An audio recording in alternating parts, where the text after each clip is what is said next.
to share my views on the topic, gender in the times of COVID-19. And since the research methodology workshop is on rethinking ethnicity, gender and history during the post-pandemic times, I thought that I will be concentrating on the concept of gender. As already introduced to you, I serve in the Department of Women's Studies, and therefore it is from this particular location and positionality that I'll be speaking. Moreover, since my training is in political science, so maybe very frequently I'll be trying to bring in, interpretations of the entire COVID pandemic situation from the political science perspective. So I'll be using both women's studies, which is at present my bread and butter, and at the same time, my training in political science will be used to make an interpretation of the existing lived gender realities of the pandemic situation. And I will try to see if, there can be reinterpretations of gender identities and gender relationships with the kind of, experiences that we are having right now. Now, at the same time, I really want to know where are the participants from? Are you all located in Northeast India, or you are from different regions of India?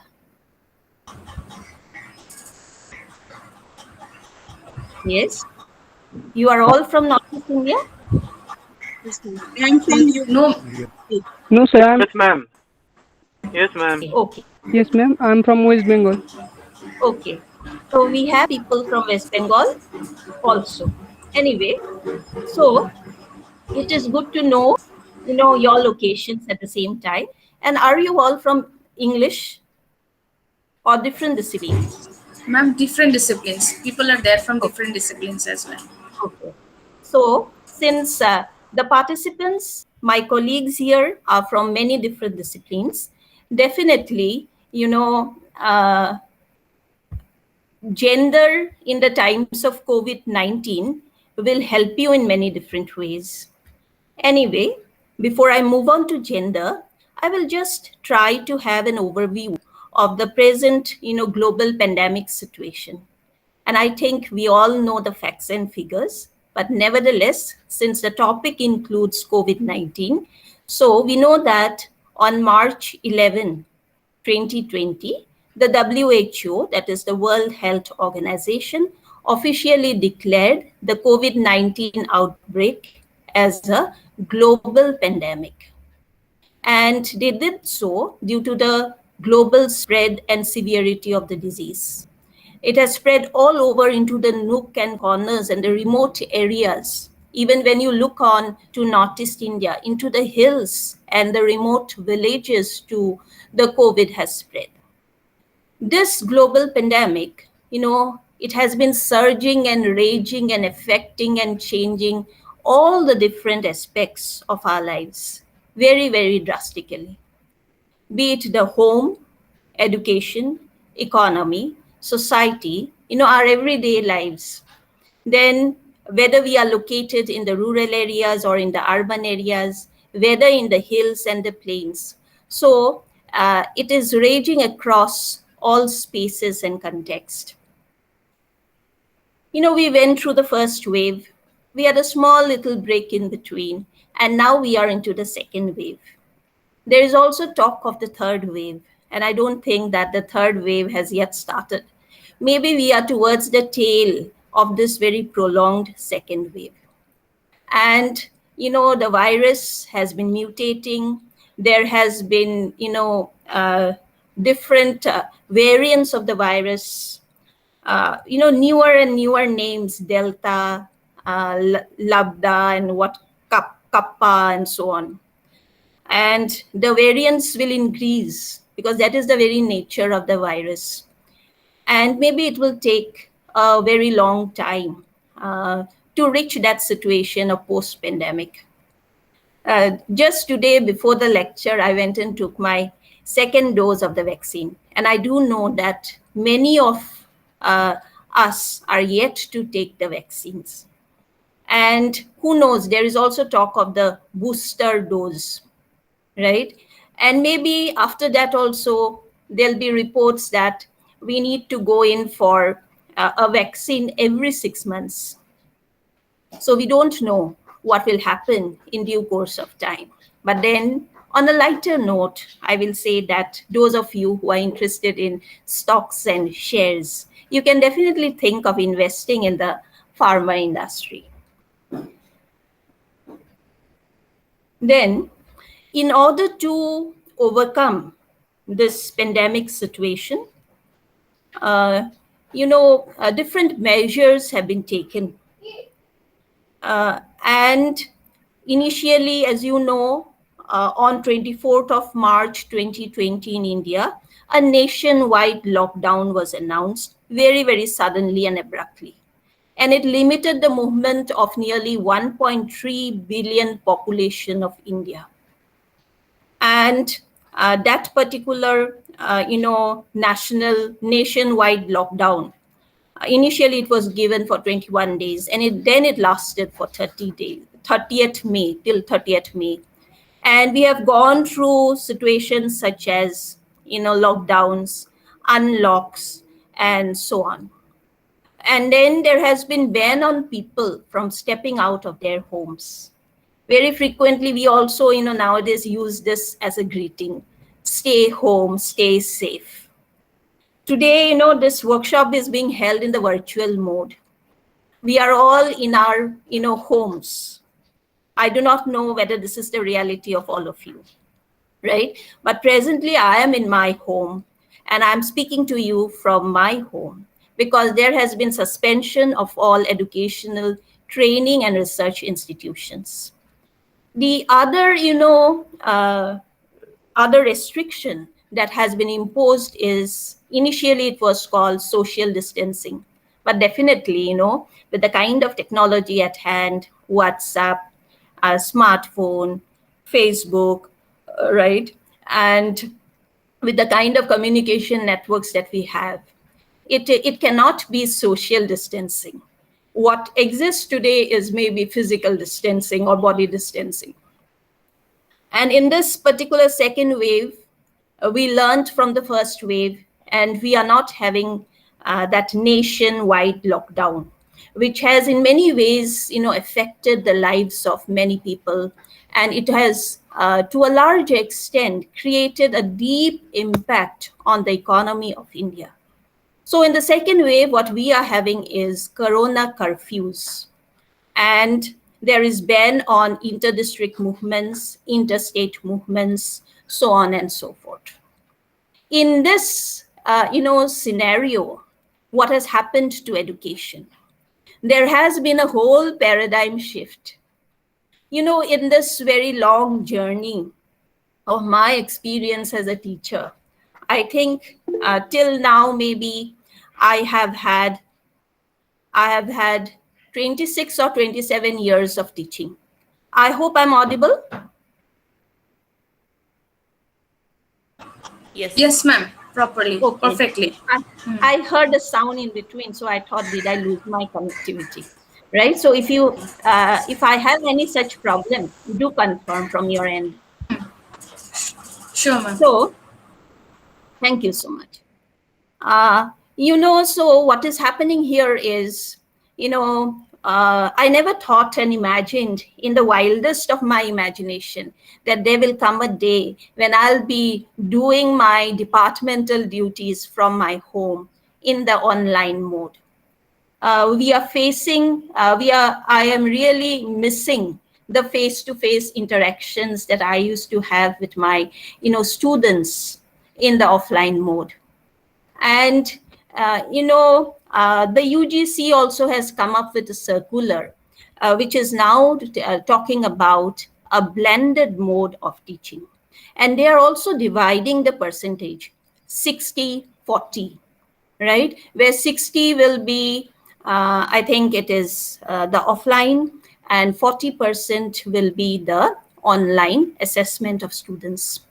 And the entire classroom has changed. In the offline mode, we as teachers always maintained a hierarchy within the limits of the, classroom. And the principle that was followed was discipline and punish. We used to say when we teach, do not look at the mobile, right? And if we find anyone looking into the mobile in the physical classroom, we used to scold them and shout at them. Today, just the opposite situation has come into existence, right? So in order to learn, to be there in the classroom, they will have to be there through their smartphones, right? And the entire classroom methodology of discipline and punish no longer exists. And it is a good thing because this is nothing but hierarchy between the teacher and the student. But then now the student has become really very, very autonomous.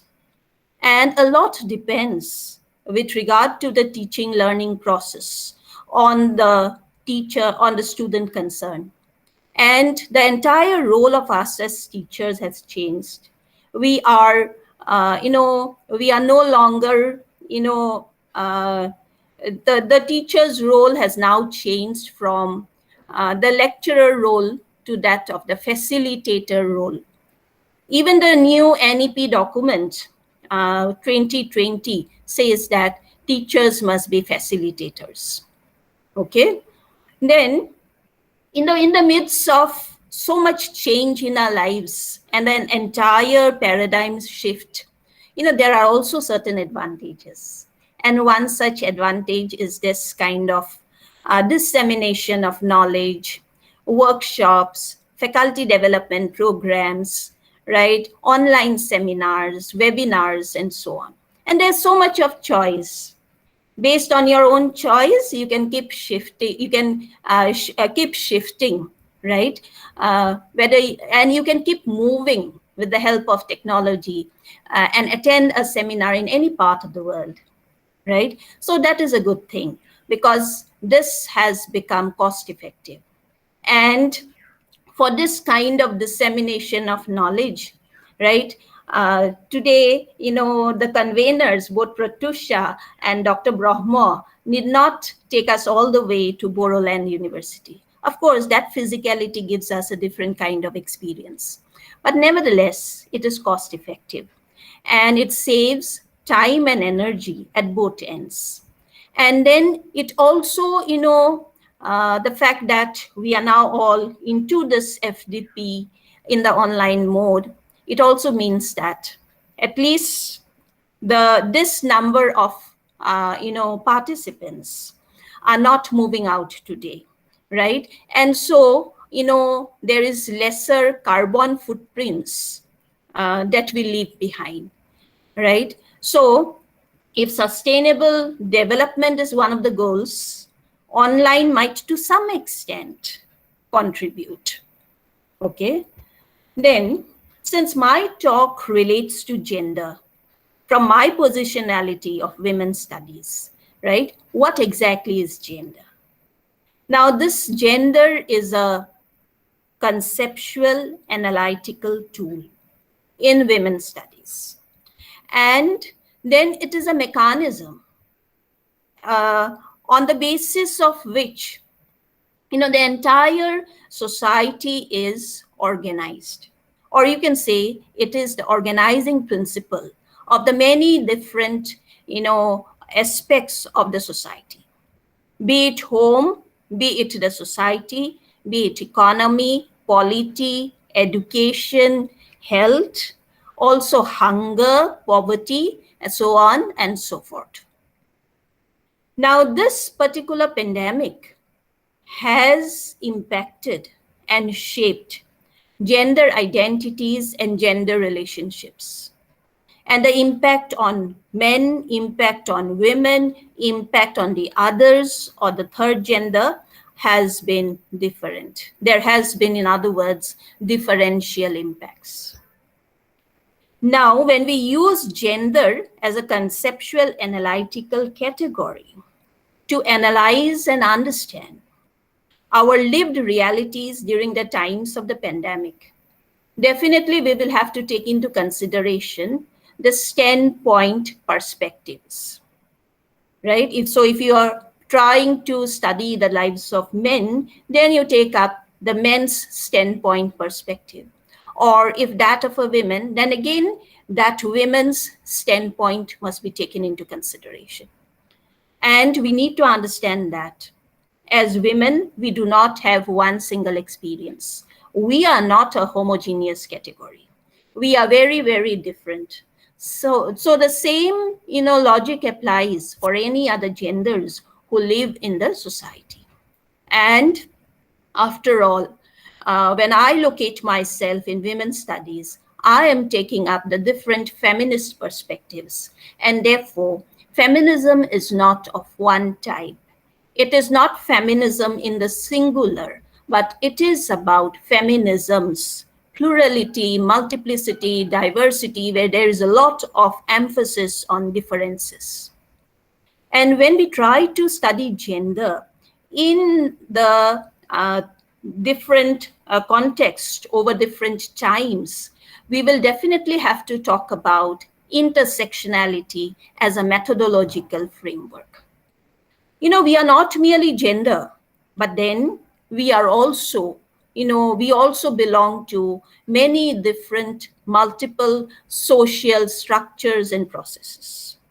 Be it class, be it caste in the Indian context, be it race, be it age, be it sexuality, right?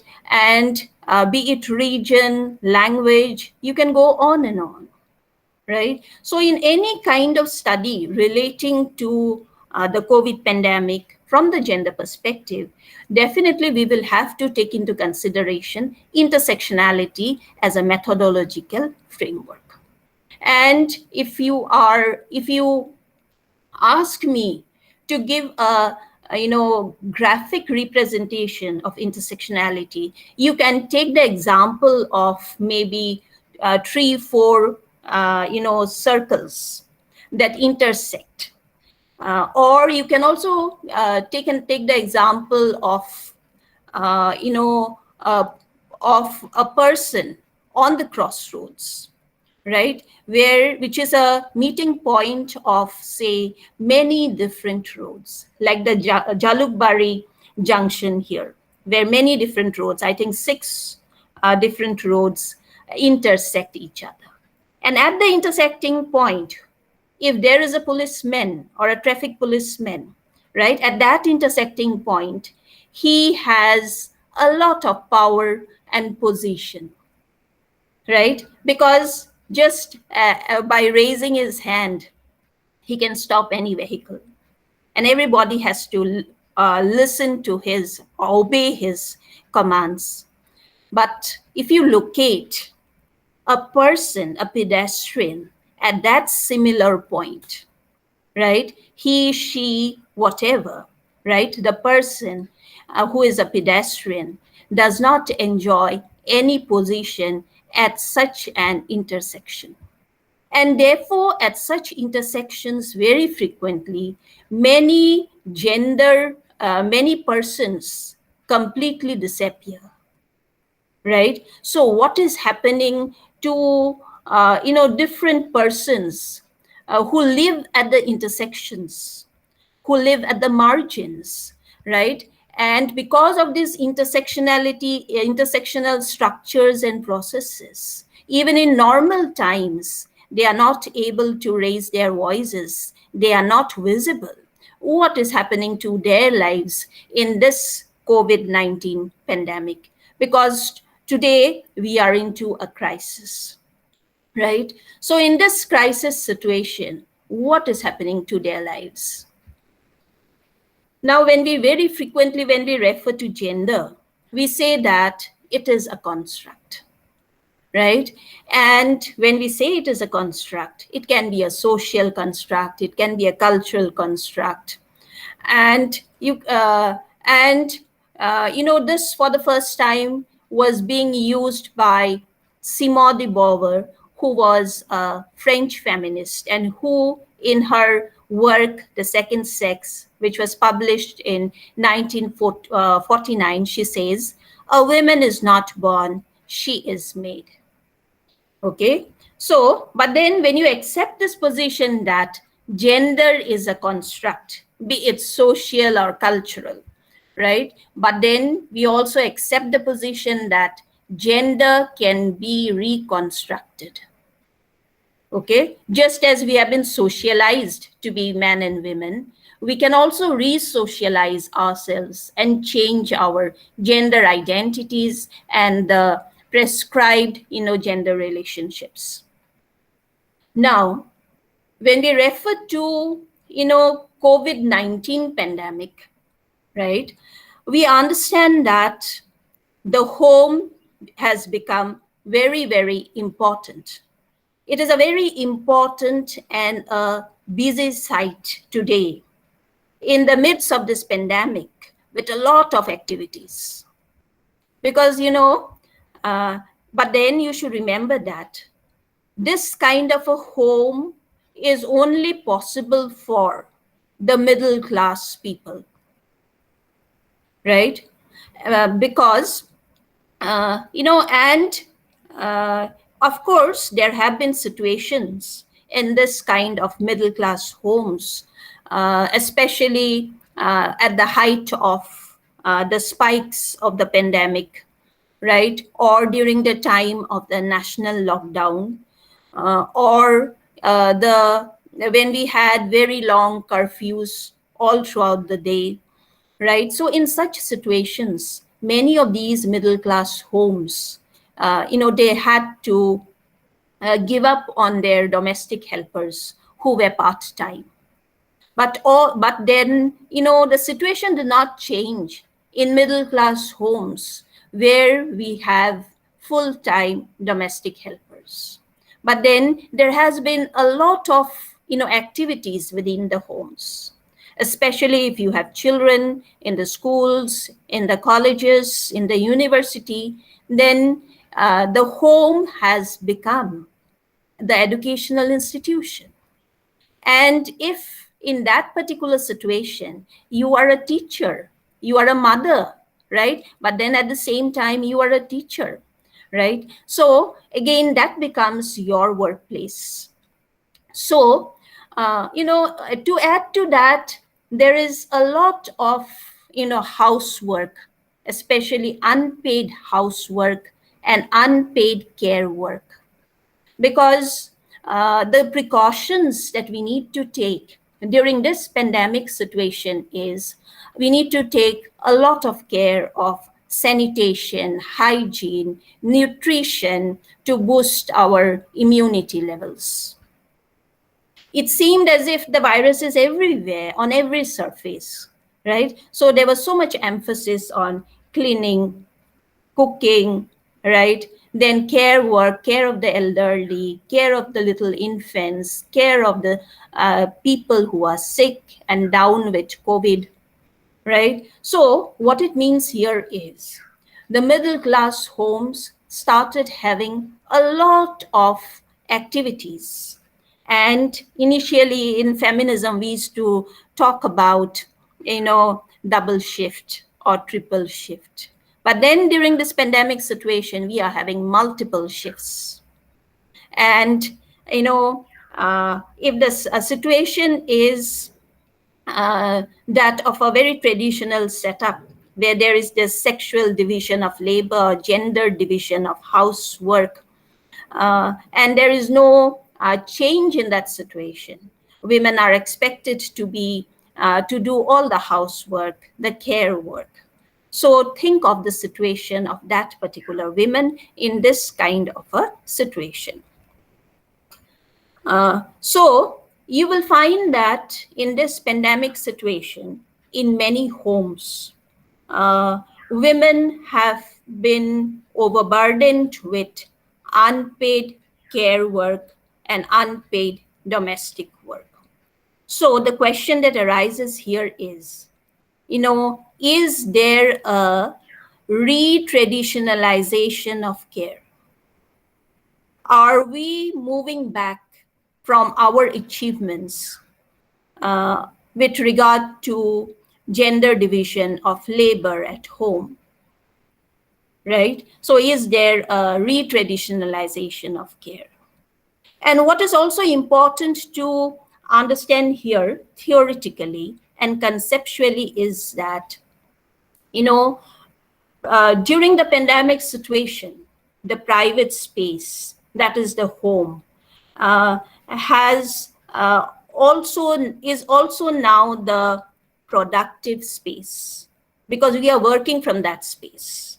So there is a sort of blurring, not in all homes, but in some homes, with regard to the intersections of gender and class. There is the blurring between the public and the private, right? And therefore, if we do not bring about a change with regard to the gender division of housework, right? The situation of women professionals working from home, their promotions will get affected, their delivery of duties will get affected, right? So we cannot keep on doing or bearing this traditional duties that has been assigned to us. There must be some delegation. And in this aspect, if you refer to the recent report that has been published by UN Women, because UN Women is an organization under the United Nations at the international level, okay, which has been entrusted with the responsibility of reducing gender inequality all over the world.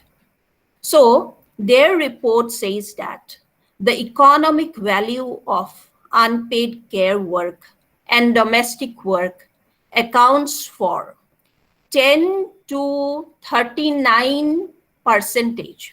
In certain countries, it is 10%, and in some other countries, it is between the range of 10% and 39% of the GDP. And this entire huge work that women does is considered as, it is not considered as productive work. On the other hand, had it been considered as productive work, I'm here referring to housework, unpaid housework and unpaid care work, right? So if this work had been considered as productive work, it can contribute more to the economy in any country of the world than manufacturing, commerce, and transportation sectors. Yet, this huge work that women does primarily in the homes, in exchange for love and selflessly, is considered as unproductive work and is not considered as a productive activity, right? Then there is reference to another study that was done by an UN expert group, which was published in 2020, which says that women dedicate on average 3.2 times more hours to unpaid care work than men, right? So if you refer to any kind of time use studies, you will always find in all parts of the world that there is a gender gap, right? And the consideration here is only between, men and women, right? We need to take these studies even further because there are also many other genders who live in the society, right? But yet these studies are studies based on binary genders. Then, and you will find that no country in the world till date has been able to achieve equal share of unpaid care work.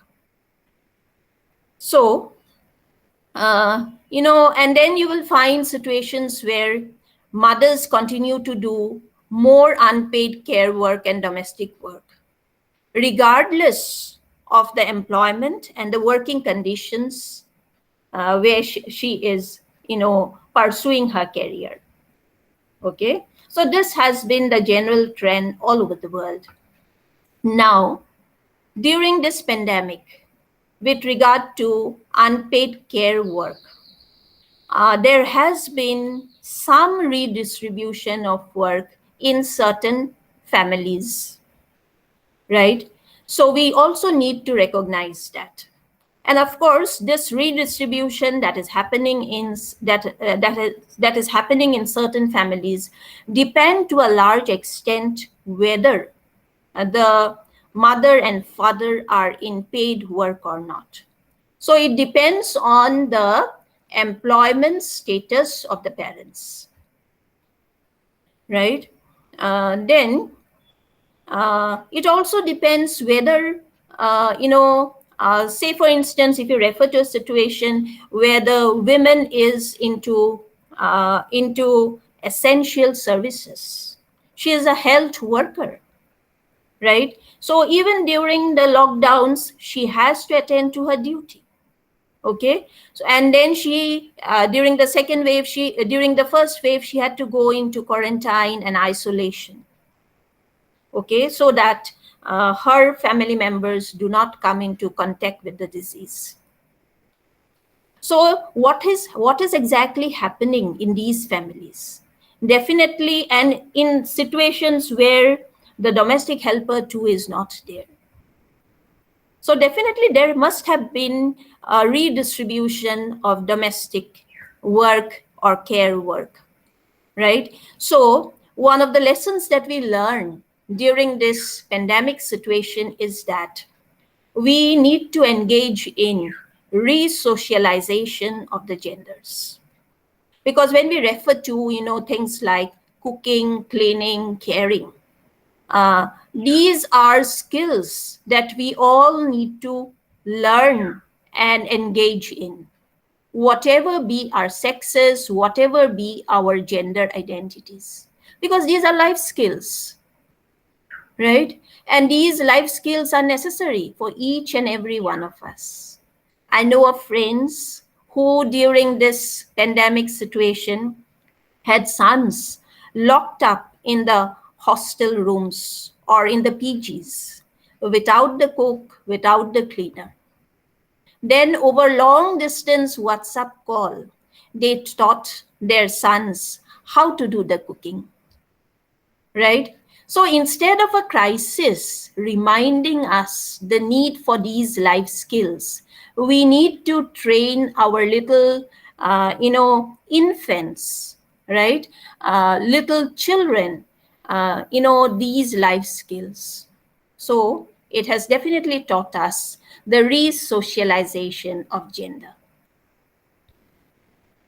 Now, when we refer to, sexual or gender division of labor within the family, you can ask yourself this question: why is it that human society has assigned the responsibility of domestic work to women and not to men, right? There might be many different answers to this particular question, or different perspectives of, looking at the situation. One such perspective can also be that the home is also a political institution, and gender politics exist everywhere, even in the home. The home is not free from power politics. And therefore, the radical feminist tells us that the personal is political. So, who does what within the private space in the family is a political question. And you might find the answer there. Okay. Then again, when we are referring to gender, so we can say that gender is, in addition to being a social construct, a cultural construct, it is also a political construct. Why is it that, the work that women does in the public space, the care work, like, nurses, Aya buys is always less paid, right? So patriarchy not only functions within the home, it also very much functions in the public space. Because wherever you find more women in certain professions, these professions are always underpaid. In addition to gender being a political construct, we need to understand that gender is also a psychological construction. And herein, I would just like to digress a bit and then share with you an experience of my own. When I was the head of the Department of Political Science, Dibrugarh University, one fine day when I was in the office, an employee, quite elderly, from the registrar's office came to my office to give me a notice, right? So when he arrived, I was seated on the desk of the office assistant, right? So he came and asked me, "Where is head, sir?" Right? So he had this assumption that the head of the department is always a sir and a man. Then I told him, "Okay, you want to meet the head, right?" So I told him, "You wait, you will meet the head, surely." So I went and sat on my own desk. And then I told him, "You come and meet the head and submit the notice now." Okay. So when he came, you know what he said? Right? He told me again, "Where is the head of the department?" Okay. So he has been seeing me seated on the chair and in the office of the head of the department. And yet there has been such a, indoctrination of his psyche. And he has a certain image of the head of the department, right? So gender in this way is also a psychical construction. And it is deeply embedded not only in our consciousness, but also in our unconscious, that is the psyche. And if you refer to the psychoanalytical feminist, they all come up with certain solutions or ways out. Of course, there cannot be one particular cause and one particular solution. But then, nevertheless, I find this solution interesting, and therefore I'm referring here.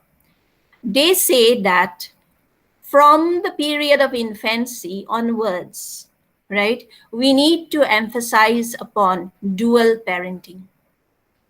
Because the moment an infant is born till the age 2, there are studies to show that infants are intelligent, they are observing what is going around, and their psyches are formed on the basis of these, observations.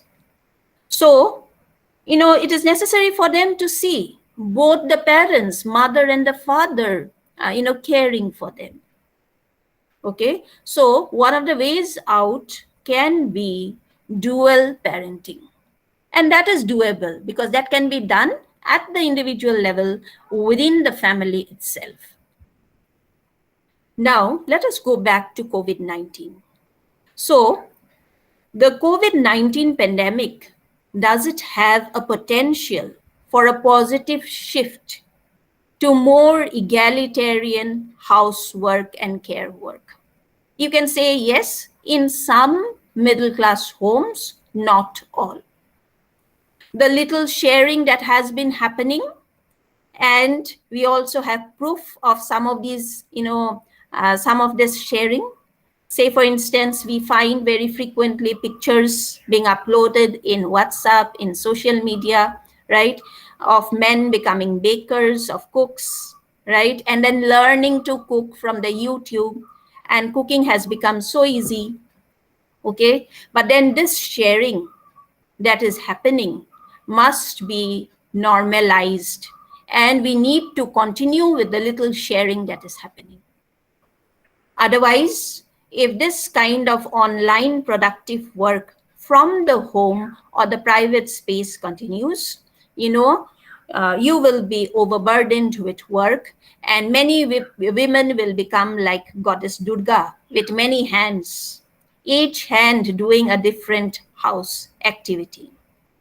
Okay. Moreover, we need to emphasize upon the need for policies that can reduce and redistribute, unpaid work or care work. Then, in 2017, there was this international International Labour Organization, ILO, Gallup report, right, which carried out a study on paid work. And they found that women who work at paid jobs always had this problem of work-family balance. And this was primarily because of the fact that there was a lack of affordable care and support within the family. This implies that a large number of women would be brought into paid employment provided there is universal access to care policies, services, and infrastructure. And this was said by Shauna Olney, who is the chief of the Gender Equality and Diversity branch of ILO. And she made this comment on the basis of the study way back in 2017 itself. Right? And during this pandemic, we need more of this kind of policy shift, right? At the national level and at the international level. Okay, so the women's movement must come together and emphasize upon the need for gender responsive policies and gender budgeting. Because merely having policies, and within the policy, what do we have? We have got schemes and programs. Merely having all this will not do. What is necessary is finances. So while doing the budgetary allocation, gender budgeting must be taken into consideration. Then, so what we can say here is, it is necessary for us at the level of politics and at the level of governance and the government to emphasize upon the right to care. Each and every citizen of India must be entitled to the right to care. Right? And, if India becomes a caring economy, there will be newer opportunities for employment. Why just do caring within the private space when it is unpaid? Do it in the public space. You will be paid for it. Right? And then you will see that this kind of caring work will be done by all the genders because it is paid work. Right? And, there is this ILO report on care work and care jobs for the future of decent work. So, caring as an economy itself can create new jobs. It can go on to provide some sort of reduction in the number of unemployed. Right? And this can also help India to achieve better, parameters with regard to SDG goals. Goals such as, hunger, poverty, healthcare and facilities, right? Then education and social work. Okay? So we need to emphasize upon a need for a care economy. Now we have been so far talking about the homes of the middle class. What about the homes of the lower income classes during the pandemic situation? Right? And many of their men who are considered as the earners were out of job. They were drivers, daily wage earners, migrant workers, so on and so forth. And in this kind of a economically insecure situation, it was those homes or families where, women engaged as domestic workers. It was only that kind of a job that sustained these families, the lower income families, during the pandemic situation. And many of these domestic workers, they worked where? In the middle class homes. So the middle class home or the private space there is also providing, work, productive work to whom? To the women of the lower income classes. And it is this kind of livelihood that, continued during the pandemic. And very frequently, since there is a sort of relationship or empathy, you will find that even during periods when the domestic workers were not employed, there were many families who volunteered to give them their, salaries. Okay, there were also situations otherwise. Okay, but at least there were a few who continued to support them. Then, in these lower income households, okay, so the situation is totally different, and the homes where they live, the spaces are very small. So whenever they are inside that small space, right? If you look upon COVID pandemic and the prescribed measures that are necessary, will all of that be maintained? Will it be possible to maintain? Similarly, if you look upon women from the social groups, especially from the vulnerable and the marginalized groups,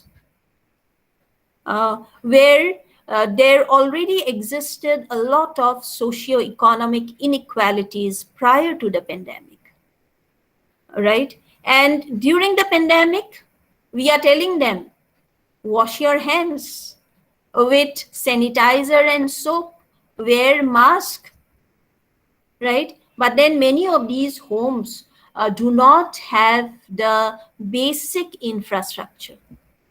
They have to walk for miles, they have to walk for long distances to collect water. It is very difficult even to buy a piece of soap, leave alone sanitizers, right, and mask. So what is happening to them and their lives in the during the pandemic situation? And many of these, lower income families and many of the families of the vulnerable and the marginalized communities, they are into a lot of poverty and hunger. And yes, is my time over? No, ma'am. It's just somebody by mistake was unmuted. So Anyway, the very fact that, poverty and hunger is on the rise, right? I do not have data as such, but then if you refer to the recent budget that we had in the state of Assam, here you will find that it said that the finance minister, in the course of presenting the budget, said that the Arun Uday scheme, right, the beneficiaries under the Arun Uday scheme has increased from 20 lakhs to 26.5 lakhs. And that means, more or less, there has been an increase of 7 lakh people who have come down to below poverty line, right? Because These beneficiaries are identified on the basis of their income, right? And if they are below poverty line, then only they get it. Okay, so it means that compared to 2020, nearly 70 lakh people have become poor and have been identified as BPL by the state government in Assam itself. So it means that poverty is on the rise, and definitely hunger is on the rise. To some extent, during the course of the pandemic, there was some philanthropy by religious organizations, by civil society organizations, and NGOs. And many of us volunteered to become active citizens and provided food, ration, medicine, and different kinds of needs to the poor and the needy in our communities. But then, the more the civil society and philanthropic organizations became active, what we found was there were times when the state withdrew and declared that the money that it had has been exhausted. Right? So if you make a study with regard to when did they make these announcements, okay, you will find that if the elections has already taken place, then the new government has not, taken over. The old is still continuing. During such times, they make these declarations and the state withdraws, right? But such a pandemic situation can only be solved when the state takes on to becomes proactive and takes up, long-term measures. Merely taking up or making announcements of populist schemes will not help, right? Because the problem and the way it has affected the economy and the people, right, needs a well-planned and well-studied long-term policies. Otherwise, many of these people, irrespective of the genders, will become more and more vulnerable, right? I was,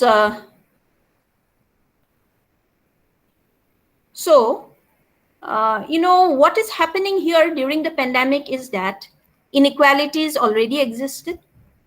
And during the pandemic, the inequalities are becoming more and more deeper, right? So I don't know when the post-pandemic situation will come, right? And will this have a snowball effect for years to come? In order to avoid that, what we need today is to take up, policies and plans and start implementing them today itself. In times of different, disasters, say for instance, during the floods, you will find more women are affected because many women do not know to swim. In times of earthquakes, similarly, you will find more women are affected and there is more death of women compared to men because women stay inside the house, okay, and men is outside. Similarly, if this particular pandemic has affected more men because of the nature of their roles and responsibilities outside the home as bread earners, right? Is it because of that? We need more studies. Or is it because, there has been lesser record of the number of deaths of women? Because very frequently women's health gets, sidelined and marginalized in the family. And therefore it can be that women are not taken to, many women are not taken to the hospitals, and maybe their deaths are not being recorded. I do not know, right? So we need to, think of taking up studies and researches on our own. It can also be from our own pocket expenses, right? Similarly, before the pandemic, there has been a Deloitte report that the female labor force participation in India has been decreasing. In 2005, it was 36.7%. In 2018, it came down to 26%, right? And this particular Deloitte report says that 95%, 195 million women are employed in the unorganized sector or in unpaid work, right? You can surf the net and find out the Deloitte report. So if this was the situation prior to the pandemic, right, what is happening now? Are we into a she session? Because, in any kind of crisis situation, who loses their job first? Especially those genders who are into temporary, part-time, and precarious employment, where there is lower pay, weaker legal protection, where there is no access to social protection. It is these workers who lose their jobs first, right? Moreover, you will find with the intersectional lens, you can find out that many of these, low-paid jobs, you will find in India, you will find not only that they are women, but they are also from the lower caste and the lower classes, right? So if you take up intersectionality and carry out the study, you will find that in the labor market, these categories of people have today become very, very vulnerable, and they are largely out of jobs. The International Labour Organization has estimated that almost 25 million jobs would be lost worldwide due to COVID-19 pandemic, right? And 35 million additional people will face poverty.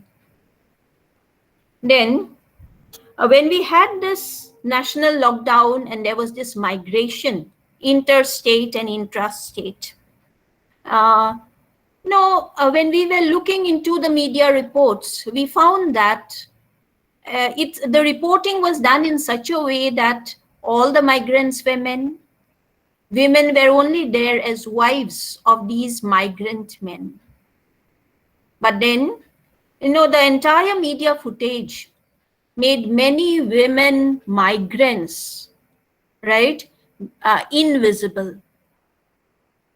So, even in the midst of hierarchies, they failed to see that the migrant workers came from all the genders.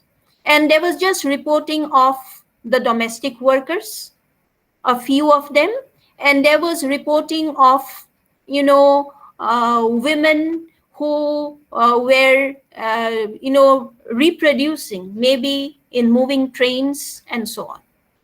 Okay, so we really need to undertake research relating to women migrant workers. And many of these women, they have migrated to distant states. Why? Because they wanted to free themselves from the culture and tradition of their, rural context.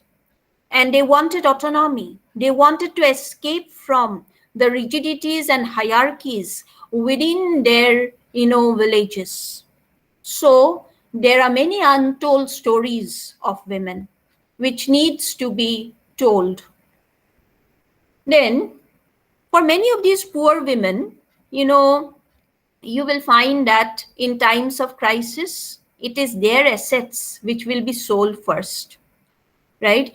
Women's jewelry will be sold. Then usually the livestock farming and the little money that comes from there is owned by the women, right? So it is these that will be sold. And once the little, assets that a woman has is being sold for the survival of the family, you will find that that particular woman in the family itself will lose her status and position. And tradition has taught, many of these women to eat last and least. So in such times when when the family is being pushed into poverty, where on a daily basis they are concerned about how to get at least one meal a day, right? You will find that many of these women still practice this particular tradition of eating last and least. So whose immunity will be affected, right? So moreover, you will find reports, if you refer to the NITI SDG report or the National Family Health Survey, you will find that in India, amongst women, there is this huge problem of anemia. So women are already anemic. Girls into adolescence are largely anemic. And there are many people amongst the poor and the vulnerable groups who are malnourished. There is a huge percentage of the population which is stunted and wasted due to malnutrition, right? So since poverty is on the rise, hunger is on the rise, these numbers will increase. And who knows, along with the pandemic, we might see many epidemics that will follow, right?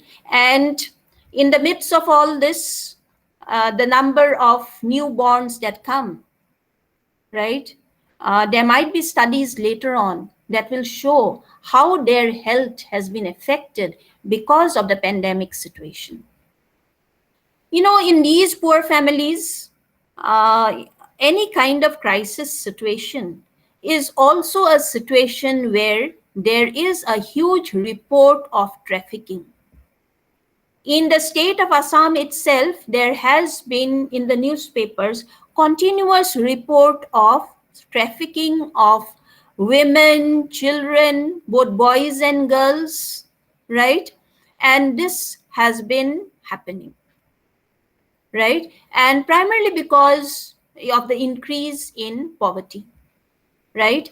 And there is this particular report in the Times of India Guwahati edition on 24th July 2021, wherein the Chief Minister of the state of Assam says that there has been 107 victims of trafficking who have been rescued since the formation of the government, and the government was formed in May, right? So this is a report of 24th July. So within this short period itself, there has been 107 victims of trafficking who have been rescued. That is a good thing, but then it also shows that trafficking is a reality. Similarly, there are also reports relating to illegal kidney trade and organs bazaar. People are being trafficked. There are also reports that many of these poor daily wage earners, they have volunteered, right, to go to hospitals in Kolkata and sell their organs, like the kidney and a part of the liver and so on. Now, this they are doing because there is no livelihood options. And many of these poor people, in the course of the pandemic, when they lost their jobs, they still had to survive. So how did they survive? They were into borrowings. Many of them borrowed money from the local money lenders, and the rate of interest is very high. There are others who also borrowed money from nearly 3 different microfinancial institutions. But then when the time for return comes, they are not being able to pay.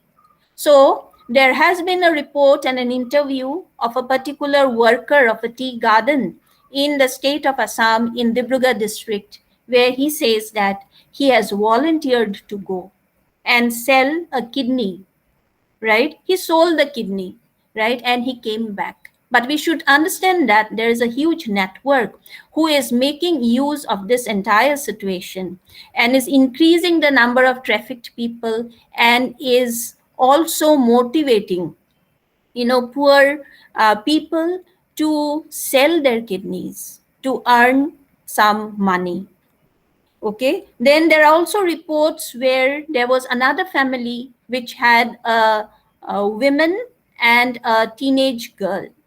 This particular family also volunteered to go to Kolkata and sell their organs for money. But then there is this report that they are yet to come back home, right? And whether they will come back or not, we do not know, because this is an incident that happened in July, in 14th July 2021 in the Assam Tribune. Similarly, there is a report of all kinds of illegal activities such as drug smuggling, right? And drug racketeers are being caught by the police also. But then people for their livelihood are, doing all of this business. Then conflicts are also rise, including, the conflict between the states of Northeast India, where there has been firing along the borders, like the Mizoram-Assam border, right?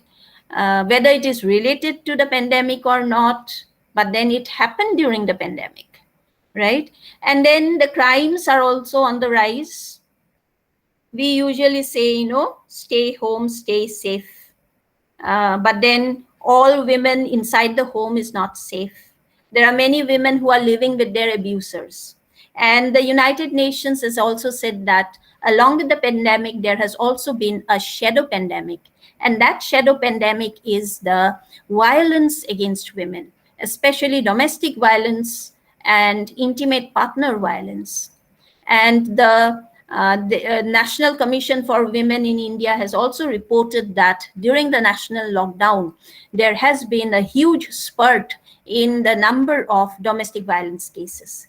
Crime in general also against women has been on the rise, right? So, we need to recognize that violence against women is a public health issue. Similarly, when you refer to health and women, maybe I'm running short of time. I don't know when I need to finish. No, ma'am, please continue. It's really engaging.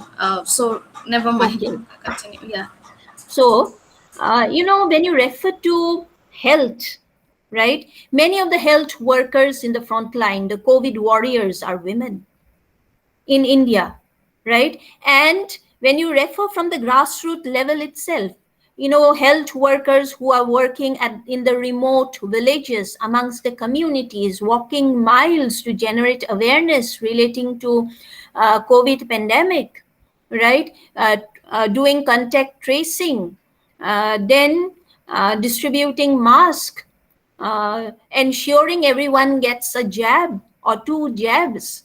These are the ASHA workers, and all of them are women. And then you have the Anganwadi workers, the ANMs, the nurses, and there are also many doctors who are women.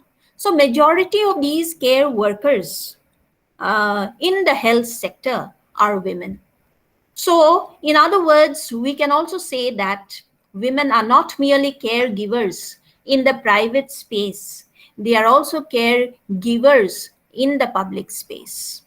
And you will find that a huge gender gap exists amongst the women health workers, right? And this is primarily because the low paid jobs, majority are women. And in the better off jobs, you find more men. Okay. Then again, when you refer to the ASHA workers, they are not considered as, workers. They are not into an employment, but the state, regards them as volunteers. So as volunteers, they have put themselves into a lot of health risk. They have been subjected to a lot of anger, right? And they have gone through a lot of trauma and psychological, emotional stress. And they have been carrying out this huge work in the grassroots. But then what have we done, or what has the state done? They have, they have not given their the little money that they get, right? And there has been report that they get in about 3,500 to 5,000 in a month. And this little money that they are given is also not paid on time. So they are underpaid, they are exploited, and the entire healthcare system, the public healthcare system, is being run on the basis of this kind of subsidized care, which by exploiting the labor of women, right? And so because of their contribution that they have done, at least now the state governments or the national government should come up with a policy to increase their wages and to recognize them as workers and give them some kind of, social security benefits. It can be pensions, it can also be health insurance, because they are risking their lives in the forefront, right? And we should not forget that many of them are also into the reproductive stage, and therefore you can also refer to them as the bleeding COVID warriors. And they are always exposed because they even do not get the mask. There was only one time or two times that they got the sanitizers. And with the little money that they get, they are still committed. And they say that they are not able to give up the work because of their commitment to the community. Then, even at the international level, you will find that the number of women healthcare workers on the front line are primarily women. And the UN Women will tell you that nearly 70.4% of the total workforce in health and social work sectors are women. 70.4%. Right? So it is predominated by women. And there is a huge gender pay gap of 28% that exists in the health workforce. Okay? Now, when we refer to gender, right, gender is also an economic construct. And many of the work that women do, such as reproduction, right? Whom are you reproducing? You are reproducing a human being who will later on become a worker or who will engage in productive activity, right? But then this entire process of reproduction is not considered as productive work. That is the irony of the situation. Neither at the international level, nor at the national level, nor at the local level. Similarly, housework, unpaid, done by whom? Women. Care work, unpaid, within the domestic space, done by women, not considered as work. Because we have been selfless, we have been doing all this work in exchange for love. And it is not considered as work. Then again, you will find women's work, I have already told you, where it is dominated by women.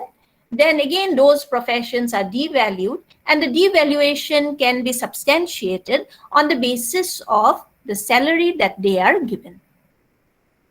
Right? So, in many different ways, you can also say that the present era of globalization is also a sort of capitalist patriarchy. Then, I think I've referred to all this. When we refer to violence within the family. And I've already told you that intimate partner violence, domestic violence, and violence on the streets are also on the rise. And you will find that men are out of work, and they tend to, the way they have been socialized, whenever they're angry, they release their frustration and sense of alienation on the members of the family. Right? I'm not saying that this happens in all homes, but in a majority of them it does. And therefore, what we find is that the violence against women is on the rise. In other words, aggressive masculinities are now finding a space for expression. Right? So violence is on the rise. Okay? Because, when a woman comes out of the house and is working outside the house, right, when she's into such kind of an abusive relationship, the time when she comes out of the house for her work, that is the time when she is free. Right? So home is not the same for every one of us. Right? Then, in these situations, I have already told you that there has been trafficking, there has also been child trafficking, and there has also been child sexual abuse. We should remember that little children, school children, are there hooked to the internet, be it the mobile, be it the laptop. And, you don't know how many of them are safe, because there has been reports and studies that have been conducted by the India Child Protection Fund. In short, it is called ICPF. And they carried out a study which shows that child pornography is on the rise, right? And this study was carried out in 2020 itself, during the national lockdown, right? So we need to generate awareness with regard to child helpline number. And in India, at the national level, the national helpline number for children is 1098. And for domestic abuse, it is 181. Okay. Then child marriages are also on the rise in patriarchal societies, and more so because of the economic distress, the poverty, displacement of migrant families, and therefore child marriages on the rise.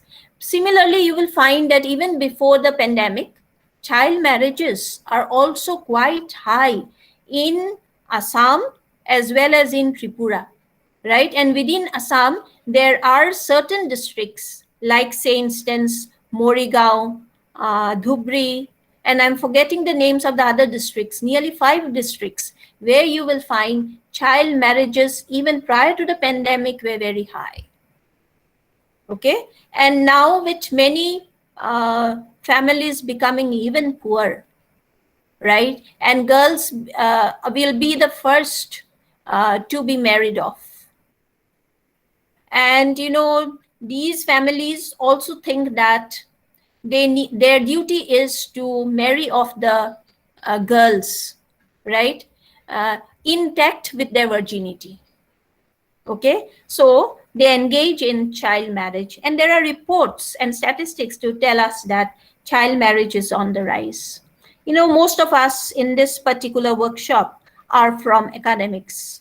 So if we take into consideration the universal compulsory right to education, what is happening to the right to education of the lower income classes in the villages and remote hills and plains in all nook and corner of the state of India? You will find that there has been report by the Education Minister of India, Dharmendra Pradhan, wherein he says nearly 15 crore children are out of formal education in India. So that is a huge percentage.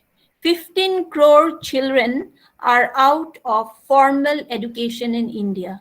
And you should remember that this is the official data, right? So the real data will definitely be much more than this number. So what will happen to them and their futures, right? Yet we have what is known as the Right to Education Act, right? And even the present NEP says that it guarantees universal compulsory education to all children and citizens of India, right? And then, because many of these families do not have a smartphone.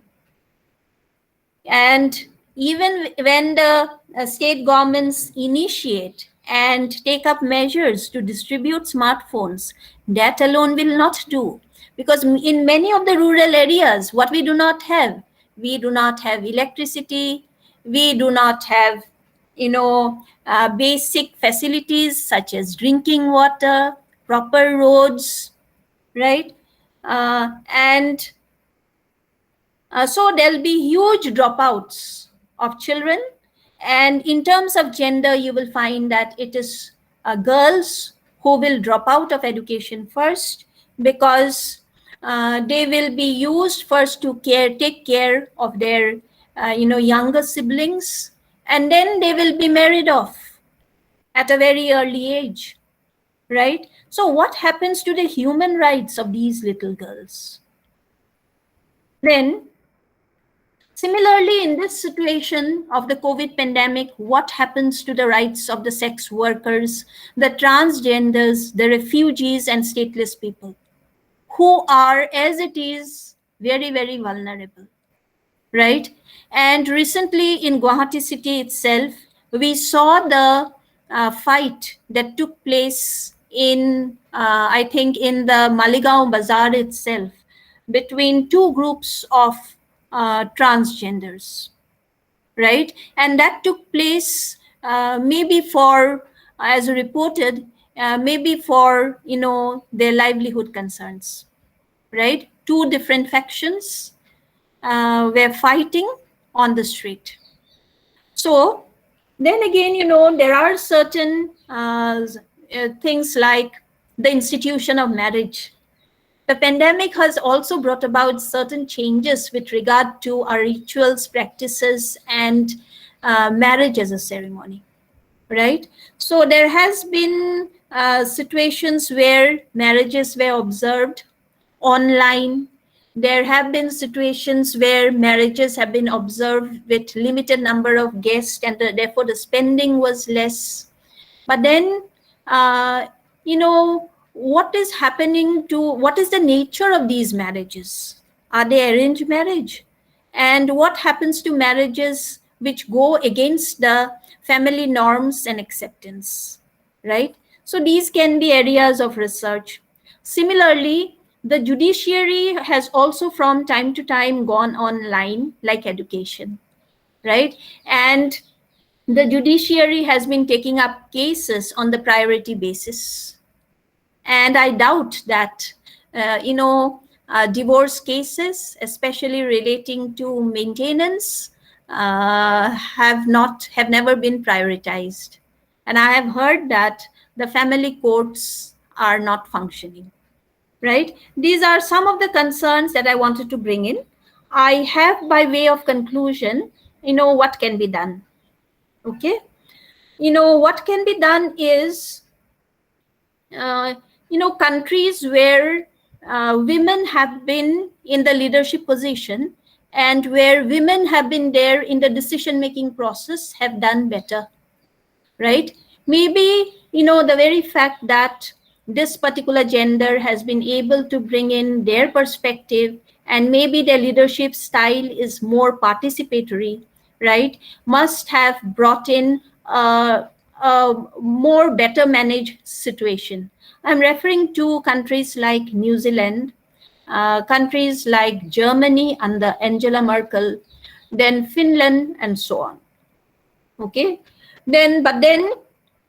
so in every state of the world, what is necessary is decision making, especially in the sphere of politics and administration, must be made more participatory and more representative, and it must be inclusive of all the genders, not just the men and women, but beyond the binaries.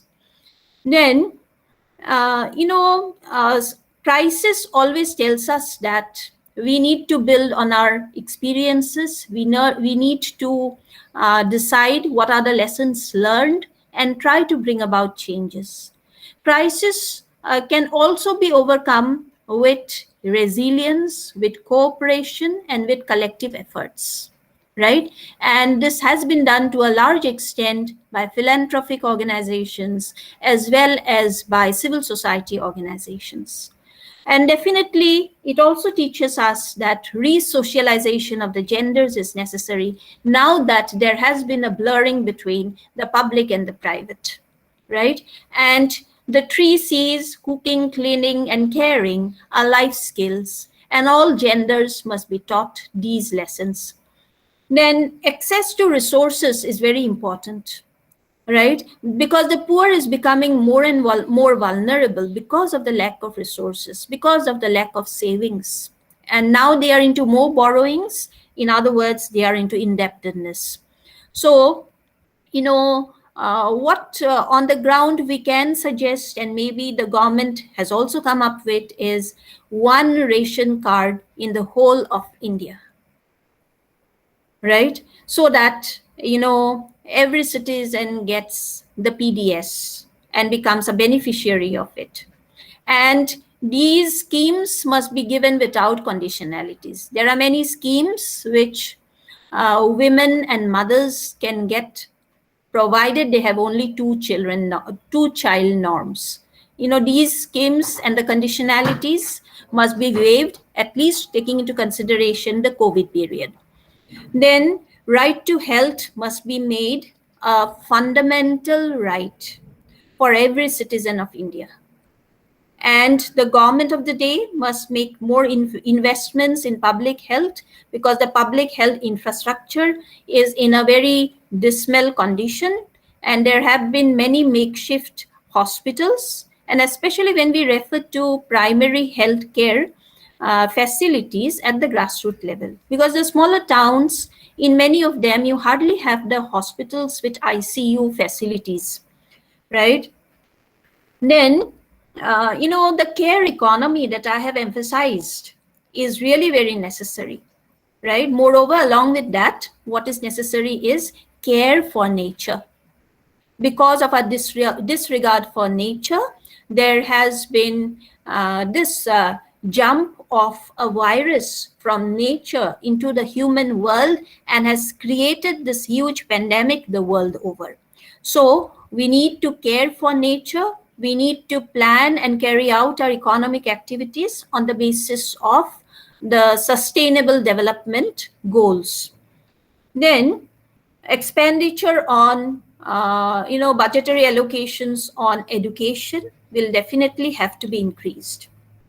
Then another very important lesson learned here is that the present economic model, that is the neoliberal economic model, needs a complete overhaul, right? We not only need a care economy, we need a welfare state and a welfare economy, right?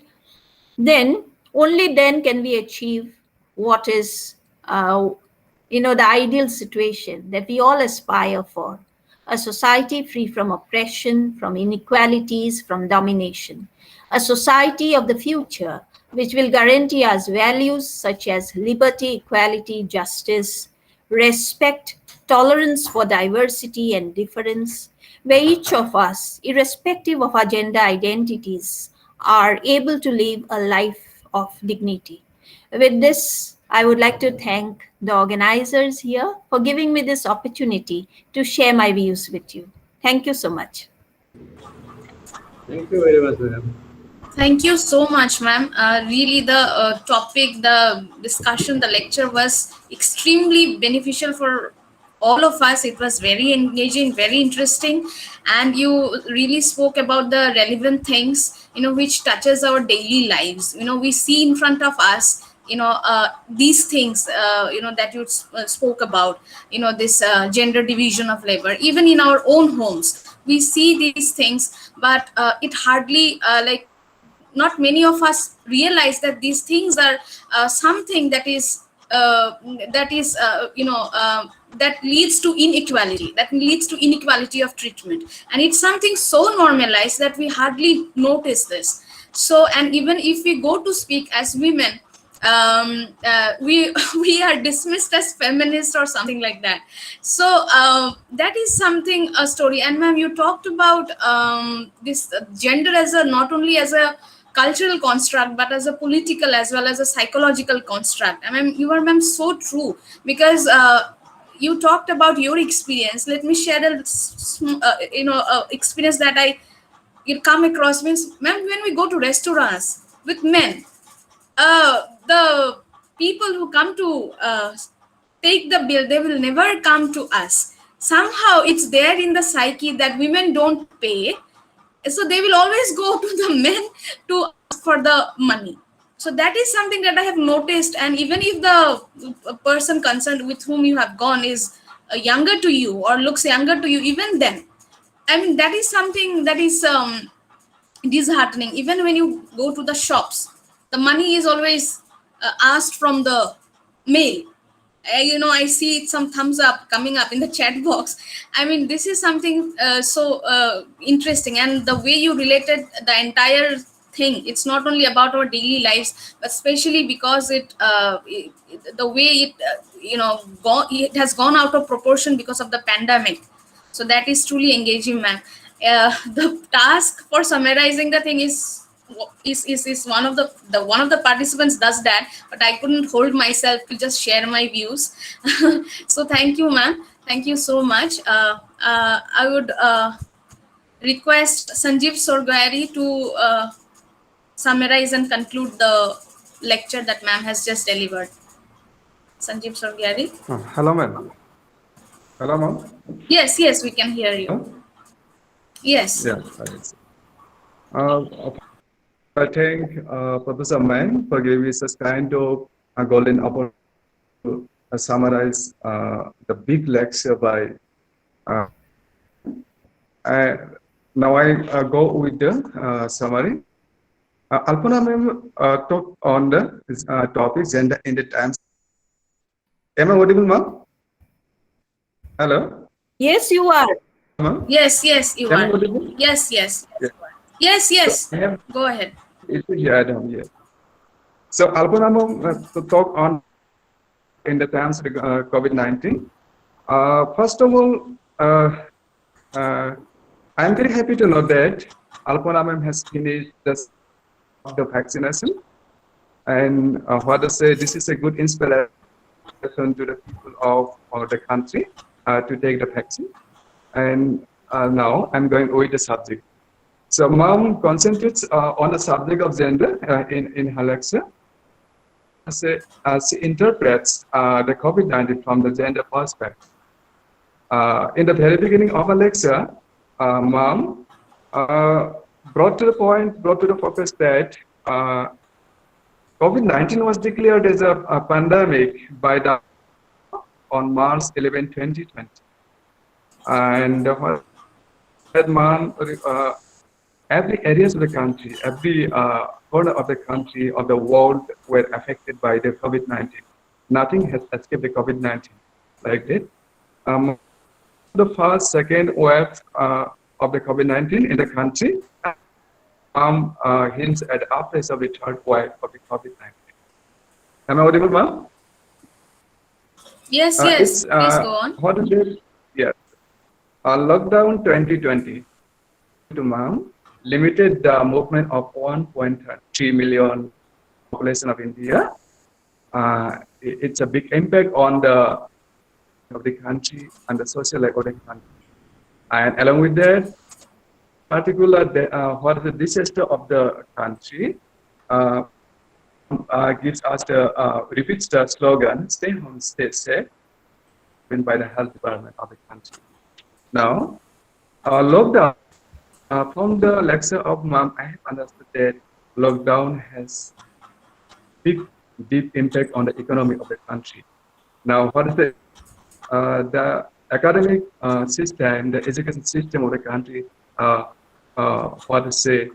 the most extent been affected by the, according to Ma'am lecture, I have learned that 60% prefer the participatory class, and 40% prefers the online classes. That's my understanding. What Ma'am touches upon the reality in her lecture. Not asked to open mobile, not asked to touch the mobile classroom, but ironically, the COVID-19 has pushed the students to the use cards of the mobile. Now, some positivities also, according to the lecture of the madam, the dissemination of knowledge has not been disturbed during the COVID situation. That online mode, that is the science and technology we had, and that online helped the academic, the colleges, teachers, students, and the on with the classes. So I understand that from the Ma'am's lecture that dissemination of knowledge was not disturbed during the COVID-19. Am I right, ma'am? Yes, yes. So then, according to Ma'am, yes, according to there is a conceptualized analytical theory, and what is the feminism? Feminism is not one type; it's a pluralistic city. It is intersection. What is the thought within the arena of the intersectional business? So, in between the lecture of Ma'am, I found that the Simon de Beauvoir, Women's Mad like that. Women's resocializes kind of concept I get from the Ma'am's lecture, and from the Ma'am, the middle class homes were forced to avoid their domestic health because questions of cares about hygiene, cleanliness, and health was there. Women are expected to care their. Is that? Hello, Ma'am. When we refer to sexual or gender. Hello. When we refer to Go on. debate was home is gender politics. Gender is also political construct in addition to being a social construct. Gender is also a that I learned from the lecture of Ma'am here. And what is it? Referring to the 2017, there was a study under the International Labour Organization. In the context of that particular study, Ma'am says that large number can be brought to the paid employment. So, after discussing the paid and the unpaid work at the domestic level, say during the pandemic also, the lower income household, sexual, poor people suffered from the basic infrastructure. The what is the marginalized and lower income family homes with on the hunger and poverty. Ma'am, reality, as I get from my village also, as I get from my reality, and I thank Ma'am for giving us this kind of in her lecture. So Arunodaya scheme also benefited the below people, and what is the philanthropic work from the side of the government. I understand that from the lecture of Madam. So, in the huge problem on women is anemia. This is very what is the I want. Women are subjected already to the exploitation, to something domestic violence, and women are victim to the malnutrition. Apart of that, by the Ma'am, 107 victims was to the trafficking, and Ma'am has referred to the kidney racket in Assam also. So that's all. So gender, according to Ma'am lecture, women are remaining health workers also during the pandemic. Women are caregivers. They are not workers but the volunteers for the public health. Thank you, ma'am. Thank you, ma'am. Thank you, ma'am. Okay, thank you, Sanjeev Sorgyari. I think Thank you, ma'am. we have I have lost. spoken to ma'am here. Ma'am has lost the connection. Yeah. Ma'am, Rustam sir, I have network is at my she home. still here? Yeah, thank you, Sanjeev Sorgyari. Rustam sir, is Yeah, she still here? Hello. Ha, Rustam sir, is Borgohai ma'am still here? Borgohai ma'am এতিয়ালৈকে আছে নেকি ইয়াতে? মই তেওঁক দেখা নাই তাৰ মানে। Alpana madam. No, Oh. no, she's not there. She's not online. here. Or she, I think, yeah, she got disconnected. Anyways, on behalf of the participants and on behalf of the organizing team, we really thank her for such an engaging talk. And I think we have all of us have something to take back from her lecture, right? And it's not just about listening to listening to these things that are being expressed here, but the true meaning will only come when we Producer, madam has actually- joined. yes. Thank you, ma'am. I was just thanking you. So ma'am, on I behalf of lost the the network actually. Then I joined to Yes, another ma'am. network. Yes, ma'am, I could understand. Anyways, ma'am, on behalf of the participants and on behalf of the organizing team, we really thank you for such an engaging talk. And I was telling to the participants that it is not just about listening to these things, and it goes for me as well, but it is also about imbibing these things, like bringing into practice these things that we are realizing through these lectures. The way you talked about the division of labor, can't we do that in our homes? Because I know my father is an elderly person, but still he helps in the household activities. But then I cannot, as a daughter, I cannot expect him to really do the things that he ought to do with my mother, but the way we do.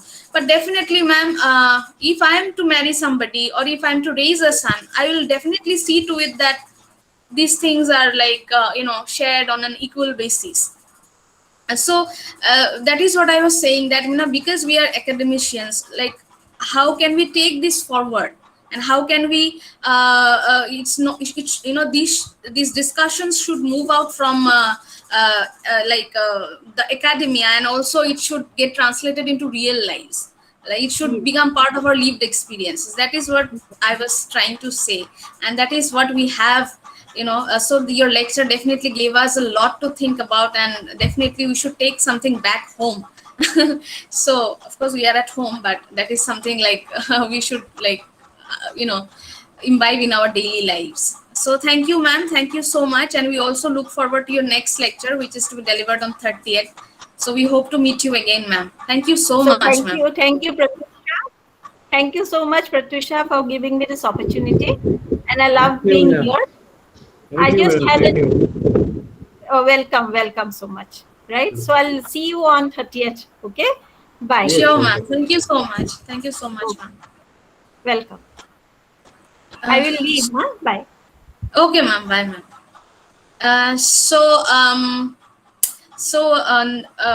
The next session, which was to be delivered by Professor Ashok Mahapatra, he has some problems, so he has exchanged his lecture timing with Professor P.K. Patra. So Professor Patra, who was to deliver his lecture, another lecture tomorrow, so it has been like shifted. So today Professor Patra is going to deliver yet another lecture. So let us wait for some time. He will be joining soon. So I hope these things are really, some of the participants have given such wonderful comments, and I can see that most of us are relating to these things, right? So how many of you, I'm asking them, man, how many of you do really participate in household activities? Do you really do? Do you really help your wives or your mothers? it should not be help actually. It should be like participate, contribute, right? Suddenly I'm changing from being the convener to a radical feminist, am I? But but I'm just trying to initiate a conversation until the resource person arrives.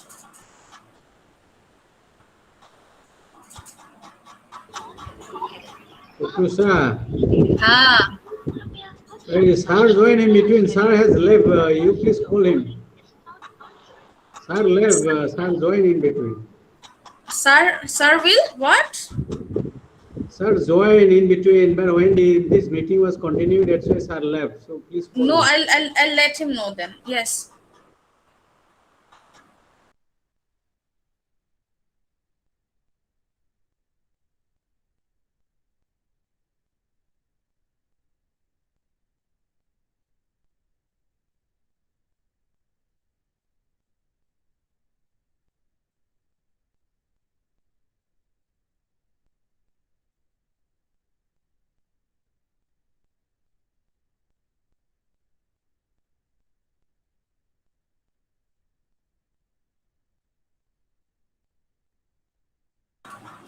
He's joining within 3 minutes.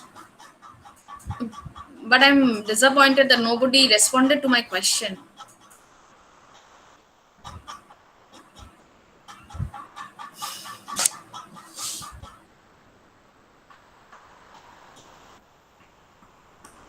Manav Jyoti, are you there?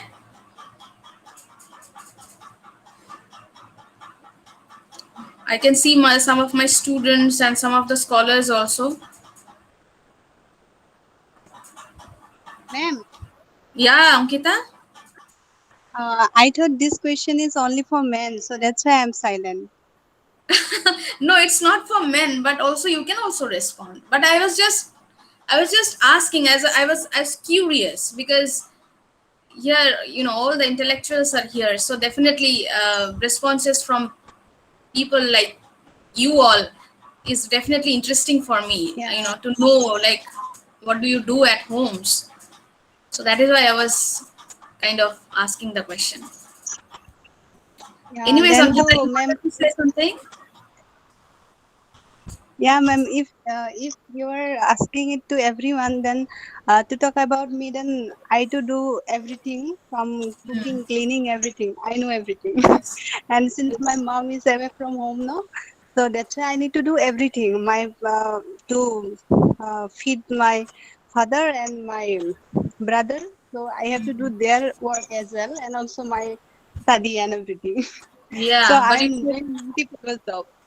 you should also, you know, you should, you know, let your brother also share your work. It's not something that you should just take up, right? You should make them understand that, But ma'am, what is I work. think, yeah, ma'am, but I think that there's so much, habituated to all these things that were That from the is what very I beginning we say. are doing. Yes, so when From you the become a mother, that is what yeah, the yeah, resource person was talking about, dual parenting, right?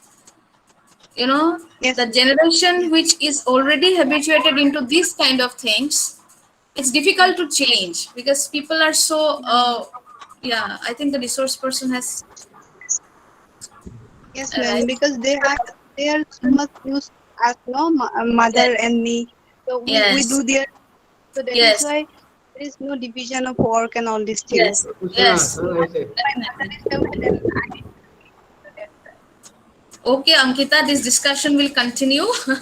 We can talk about it later. Patra sir has joined, so we will welcome him again.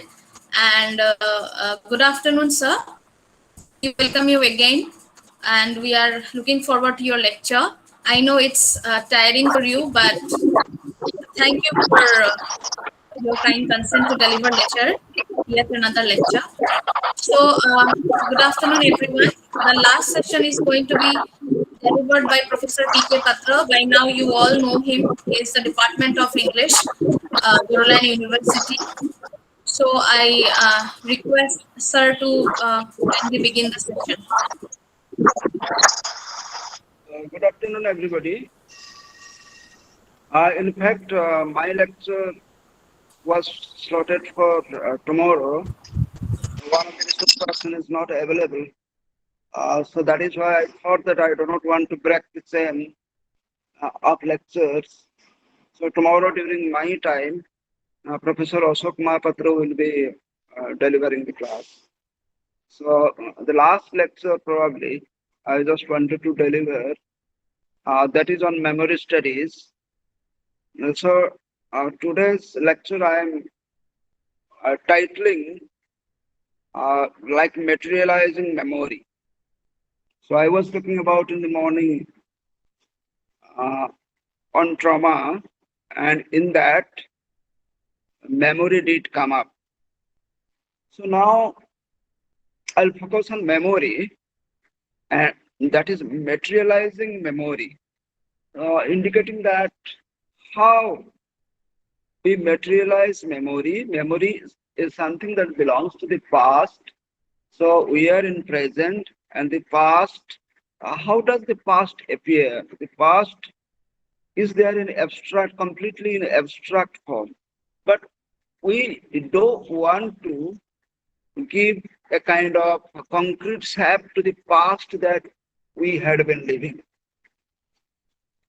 So to do that, we'll have to make it material. We'll have to materialize that. Then only reliving that memory becomes very easier. So this could also be a method in research. In your research, you can study your areas from the angle of memory, and you can analyze the whole things. You will have to, if at all you are doing research and you are taking up some of the text, you'll have to look at how memory is at work and how memory is materialized. And that's your angle of seeing things. So I will be guiding you to a little extent so that you make use of it.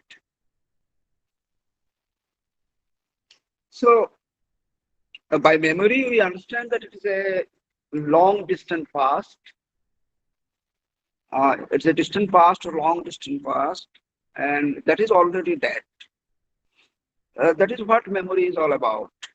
And another thing that you find in memory is that is broken.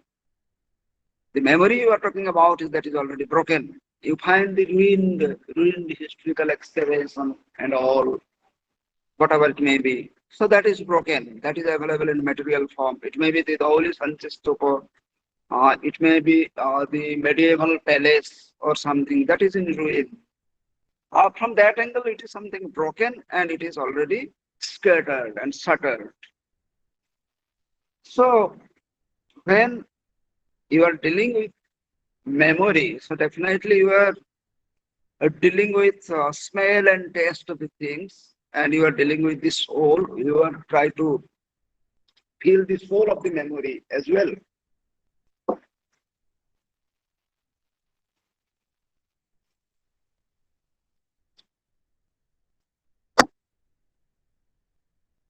You try to feel the soul of the memory, and you try to feel so amidst the ruins. So that is it. So when that is the act of remembering, remembering as an act is entangled with things.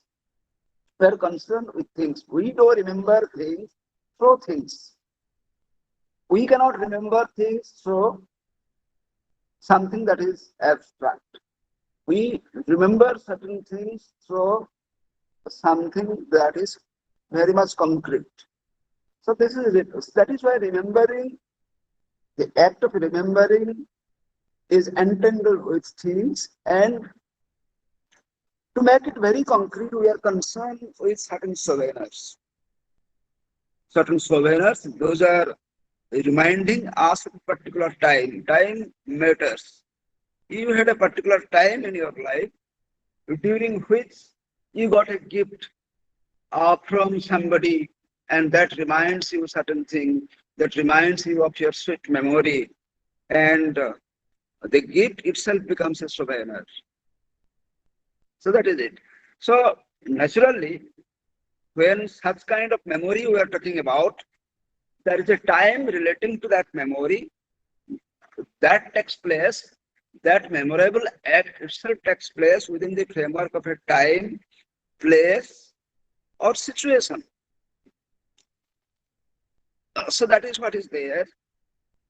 And apart from this time, place, and situation, what I am talking about is the materiality of the memory. So there is a materiality that is concerned with this. That is what I want to say. Then, while talking about that, I would like to say you that this is connected to the past. So, what is that past? The past is hidden somewhere. The past is not available as you like. The past is hidden somewhere, that is outside the realm, that is beyond the reach of your intellect. That is what exactly the nature of the past. And there is a material object that is connected to it. And it is the material object that consolidates, that strengthens your thought of memory, that strengthens the position of memory in your mind. So naturally, there are sensations relating to your memory. There is material, and that is the kind of memory you are talking about, that has a material value, that is material, that is sensual, and that is of sensory dimensions also. And that is of memory in your culture. So memory that we are talking about is related to your culture. Memory is never diverse from your culture. A memory has certain feel, certain smells, certain touch, and it triggers memory. So it is the deep emotion which is connected to your memory. And as a human being, memory has a great importance in your life. And it is the act of remembrance that is very important. And we rarely remember through ideas only. That is our way of remembering. As I said, memory has certain framework of time and place. And it is the materiality that is concerned with that. And we rarely remember through ideas only. We never remember things through ideas only. We remember things through our encounter with things. When we interact with things, then only memory does come up. You have a souvenir, somebody gifted you before your marriage maybe. So that you have preserved, and that is not just for example, it is just a vase. It is not just a vase having some cost, but it is a vase of certain memory, and some years before somebody gifted you, so it has a deep value. So it has a great value, and that is highly memorable. So this is what memory is. And when we are talking about memory, a lot of things are associated, not just situation, not just time, not just place, not just a context, but the materiality that is connected. So it is material which is very important in memory. So we want to relieve that. You see a vase, you have kept it carefully in your cupboard. So you want to see, where you have leisure, you want to see it, you see it, and by seeing that, you want to relive that past. That is what memory is. For some time, for a fraction of time, we want to relive that past. That is in a fraction of a second. That is the memories of places and events and feelings. So what are not just materiality, along with materiality, which is the time, place, and feeling that are connected to it. And people who are associated also with this. We met, that is in the distant past, but that is long forgotten. But now you cannot forget because it is the souvenir that is there. So it reminds you, it triggers your remembrance, the act of remembrance in you. So that's the kind of entanglement. See the kind of entanglement you have for memory. So what are the entanglement? There is the material connected to it in the form of souvenir. It may be anything. It may be a vase. It may be a gift like a pen. It may be a gift like anything. It may be a watch. It may be a ring. It may be anything. Not just a material, not just the material side of the things, but also the situation, people, time, and place. All these are entangled. So this is memory itself. The name of memory, you can say. The other name may be a kind of entanglement. Memory is a kind of entanglement. Entanglement because there are so many things connected to it. So you interpret memory in your text. You take up cultural memory studies. And if at all you look at memory, theorization of memory, you find that it is relatively under-theorized. It is not much theorized because it is such a vast space that it is very difficult to put it in a structure. Comparatively, what I was talking about during the morning, that is trauma, that is theorized up to a certain extent. But so far memory is concerned, we are not able to theorize that much because of its vastness. So there is a practice involved in memory, and we do analyze that. We analyze that practice. We analyze the materiality involved in it. There are physical dimensions of the act of remembrance, that is why. So it is the materiality that you are talking about as the relations between people and things.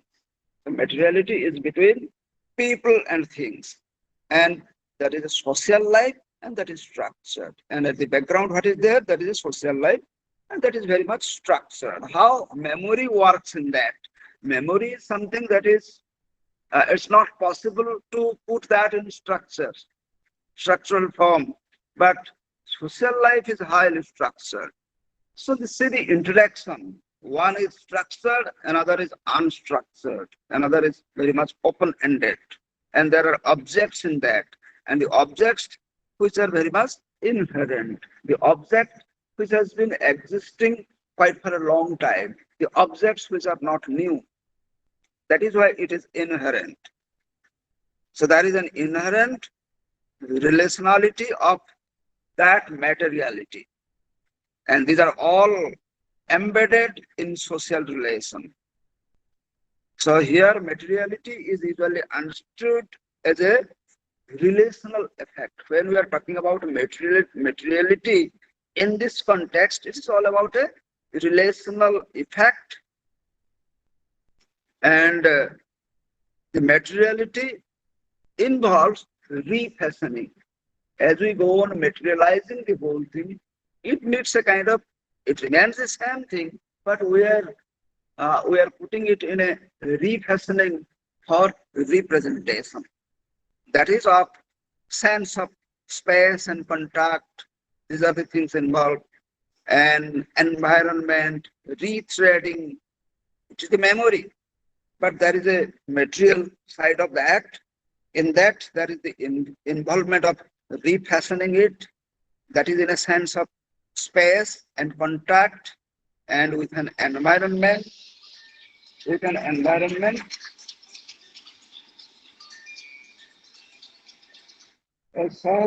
lecture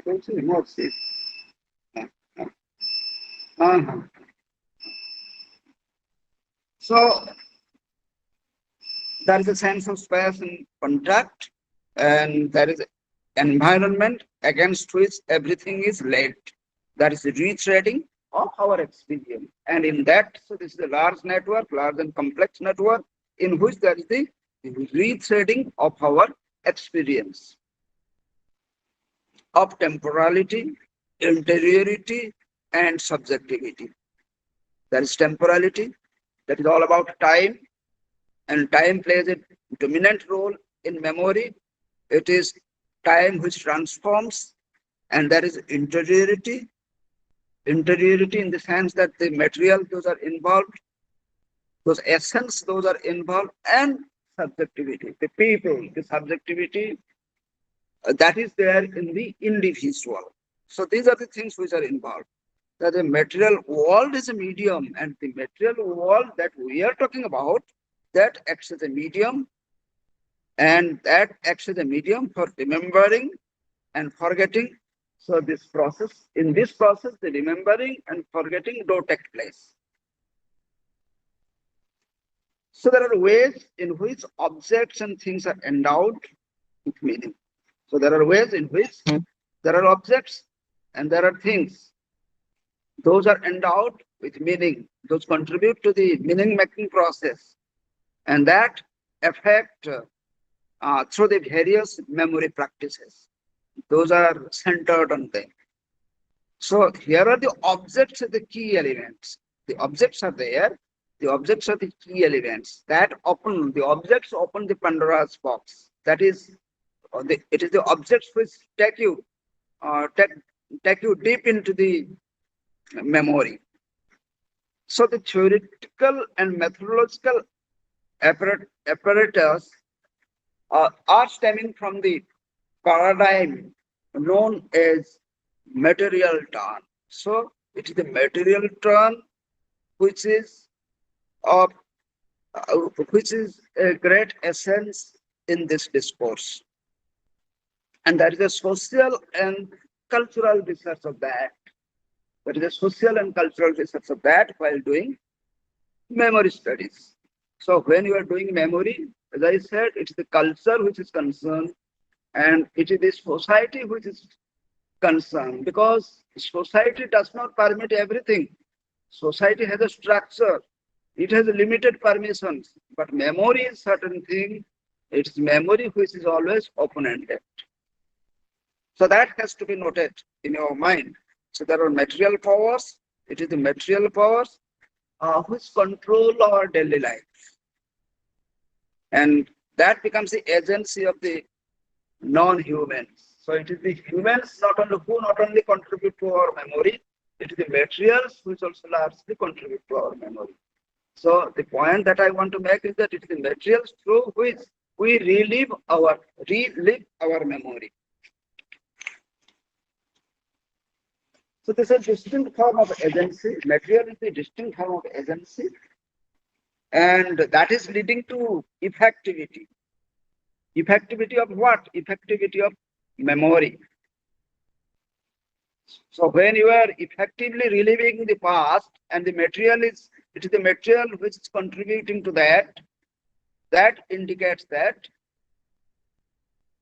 you have a successful practice of memory, because for the time being you are reliving that past, and while doing that you are into it, you are in a different world altogether. That means it is successful. That reliving itself is successful, and it is the materials which are contributing to that. The materials are the agency.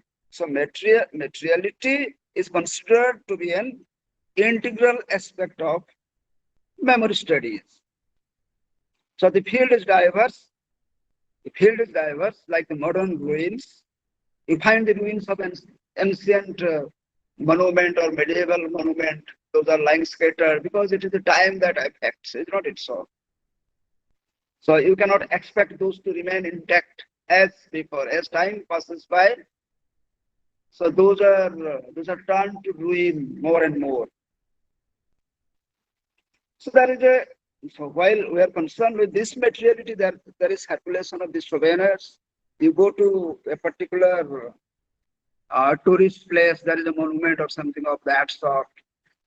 You get some photographs from the shops. You come back home and you share those things with your friends, family members, etc. So thereby you are circulating those souvenirs. Those are all souvenirs, is not it so? Any material that arouses your memory. So that is a kind of souvenir. You are circulating that with your friends and relatives, and thereby you are sharing your memory. Not only that, you are strengthening your memory. Not only that, when we go for digitization, naturally we try to keep all the records We try to all the records of those things. So naturally, that is also contributing or strengthening the process of memory. So now, many of the ancient monuments, if you go, or the medieval monuments, historical monuments, if you see, you go to Konark, you go to Golconda Fort, Hyderabad, what do you find? Apart, it is not just the ruins, it is not just the hills, it's not just the excavation, it's not just the art and culture and sculpture. So what you find is that they're adding varieties of things like when we are talking in the line of materiality, they are contributing variety of things like showing the source of light and sound. In the evening, they are showing the source of light and sound, maybe for half an hour or 1 hour, and through that performance or act of light and sound, they are performing the medieval stories relating to that particular monument. So for that timing, as spectator, you are living altogether in a different world. You are transported to a different world of the kings and queens. So from that angle, the kind of materiality around that monument that is developed, so that is a successful one. Is not it so? So nowadays, you go to all these monuments, it may be ancient, it may be medieval, or historical monuments, that is the provision of light and sound. And for the timing, for some time, maybe for 1 hour or half an hour, you enjoy that. And you are transported altogether to a different world. So that is the material aspect of the memory. Is not it so? That is materializing. You are materializing things. Human being is trying to, tourism department trying to materialize things more. And more we try to materialize things, more it goes deep into your mind. And the memory becomes very strong. And that is the process of digitization. Without going to the place, you can see so many things of the world, the British Museum and all. If you go to Google, you find so many things.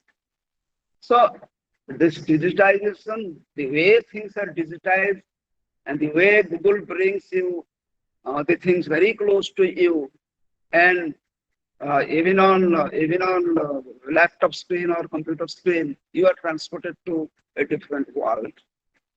So that is the power of digitization. Is not it so? So the point is that here, Internet of Things, Internet plays a big role in strengthening that process of memory. So there are so many agencies like literature, film, fashion design, and all. So now we have fashion designing.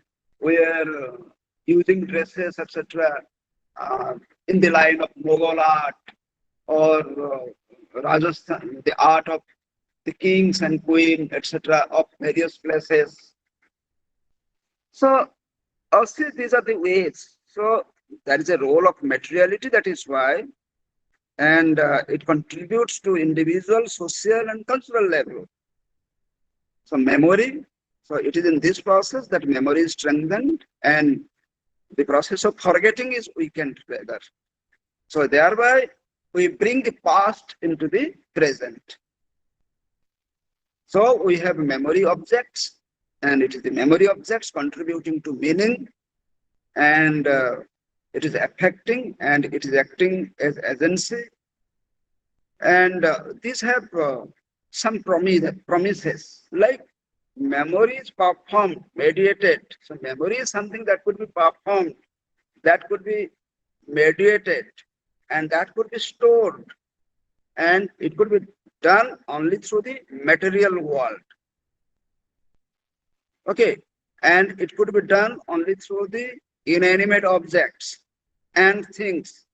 And these also have certain agency which affect practices of remembering as well as of forgetting. So this comes in between your remembering, your act of remembering as well as forgetting. So the point is that you don't have any scope for forgetting all this.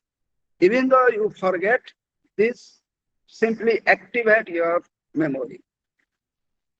So that is a process of making involving in it, and in that there is the constructing, there is enacting, there is transforming, expressing, transmitting the cultural memory.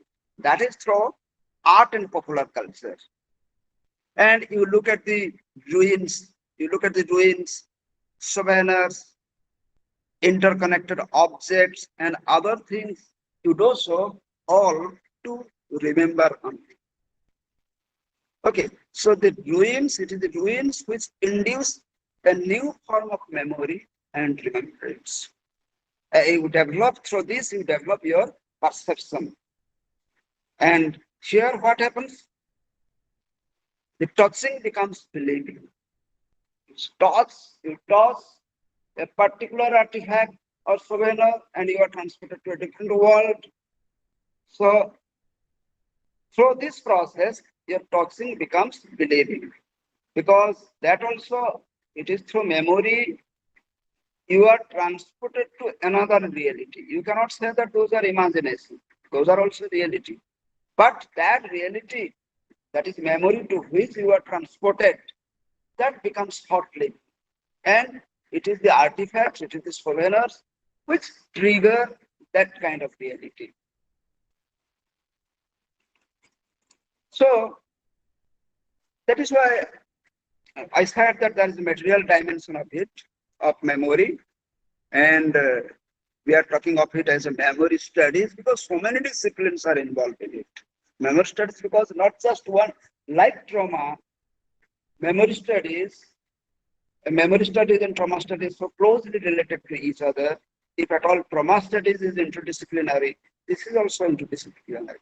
So when you are talking about memory, you are not just talking about one particular discipline. You are also talking about memory studies because so many disciplines are involved in that. So there are objects which are playing central role in all this. So there are memorials, photographs, souvenirs, and books. Those are all contributing to memory. So this is a matter of developing the means by which to activate the implicit thing knowledge. So things are, when we are doing memory studies, many of the things are implicit, never explicit. So we are trying to activate the implicit things of knowledge, and we are referring to objects. We are not just referring to objects, we are also referring to the rituals, and it is through the rituals also we preserve memory, a memory of past generation, dead friends and lovers, etc. And there are memories and traces. So when we talk about memory, as I said, that things are rather very much implicit, not explicit. So there are memory of past generation, dead friends and lovers, etc. Memories and traces do matter. That means things are not available fully. We also value the traces, and it is through the traces that we are able to reach the memory proper. So these are all stitched into the fabrics. All these are stitched into fabrics that is called memory. That is of our clothes. Memory is just like our clothes. Our clothes are comprising of so many elements. So memory is also comprising of so many elements. So this is the clothes. The clothes play a significant role in individual remembrance.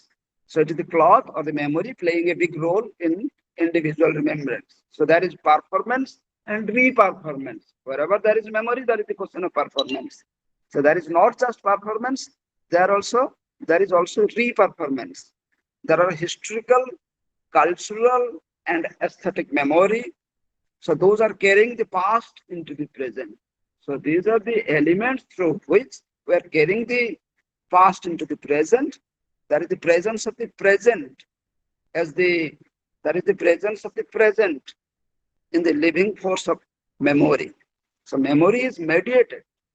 So memory itself is an act of mediation, and this mediation is done through the distinct materiality of performance. It is through the distinct materiality of performance that memory is felt. So this performance itself is a kind of what we call enduring archive. So far as memory is concerned, it is the performance that becomes a kind of enduring archive. As long as we have been practicing it, we are keeping all those in archive.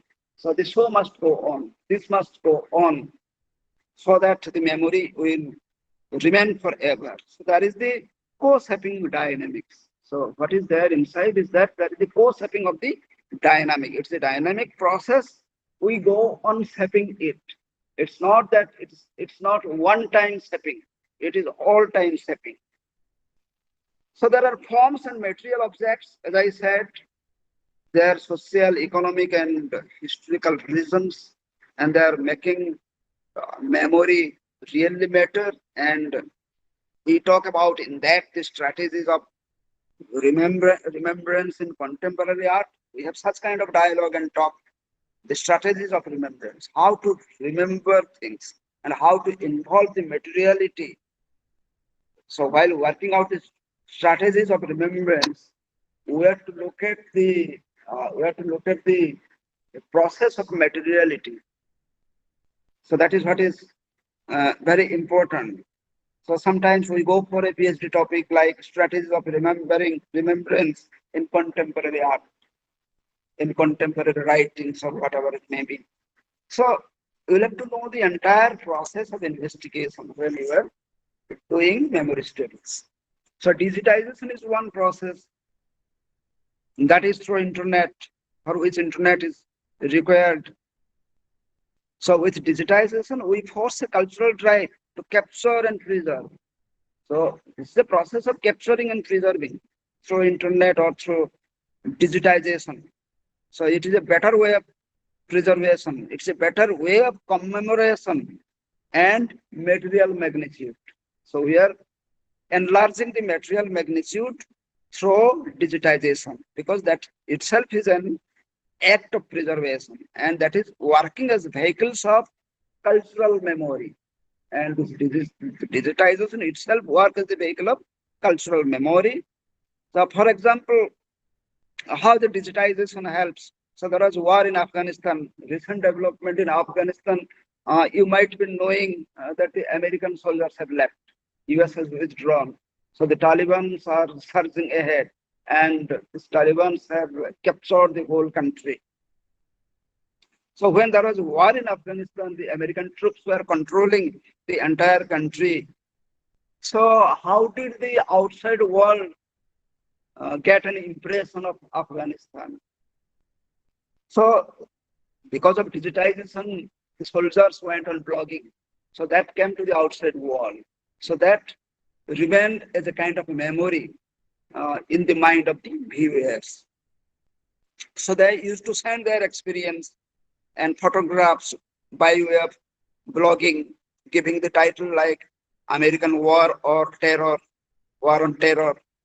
So they, through their blogs, they wanted to monumentalize the whole thing, these miniature objects, and render them uncannily realistic, activating memories. So it's a kind of realistic activating of memories that is of a war experienced through mediatized representation. It's a kind of mediatized representation. The viewers do not have direct access, and it is the process of digitization that helps in creating a kind of memory of war in Afghanistan.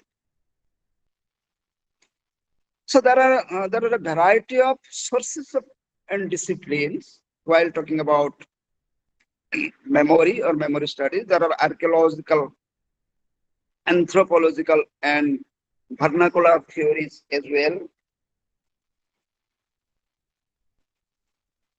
Yes, archaeological, anthropological, and vernacular theories as well. There are literary studies which are involved in memory, material culture studies, science and technology studies, philosophy, political theory, quantum physics, etc.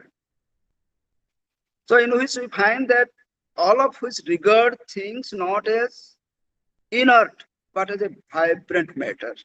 So all these disciplines are involved, and at the center memory is there. So here we are considering things not as inert, not lifeless, but those are having the life of their own, and those are the vibrant matter weather. So that is a process of co-producing or co-production, and it is through this process that we move towards meanings, and that is inscribed in their forms, their uses, their trajectories, etc. And here there are commodities. So those are in relation to our social life. As I said sometime before, that we have a social life and our memory stands in relation to that social life. So there is a social history of things in that. There is a cultural biography of things in that. So that is why when we talk about the glass vase, it's not just a glass vase. It rather is promoted to the status of a souvenir, because it is holding the key of all remembrance, because it is holding the key of our love and affection, and it is all about a particular time. It is all about a particular vibrant time, a situation, a place. So that is why the materials are not just inert, the materials are rather vibrant. So this is how the glass, this is just a glass. If you are taking from the angle of object, but if you are taking that from the angle of memory studies, those are having a great value. So that's a transformation of those souvenirs here.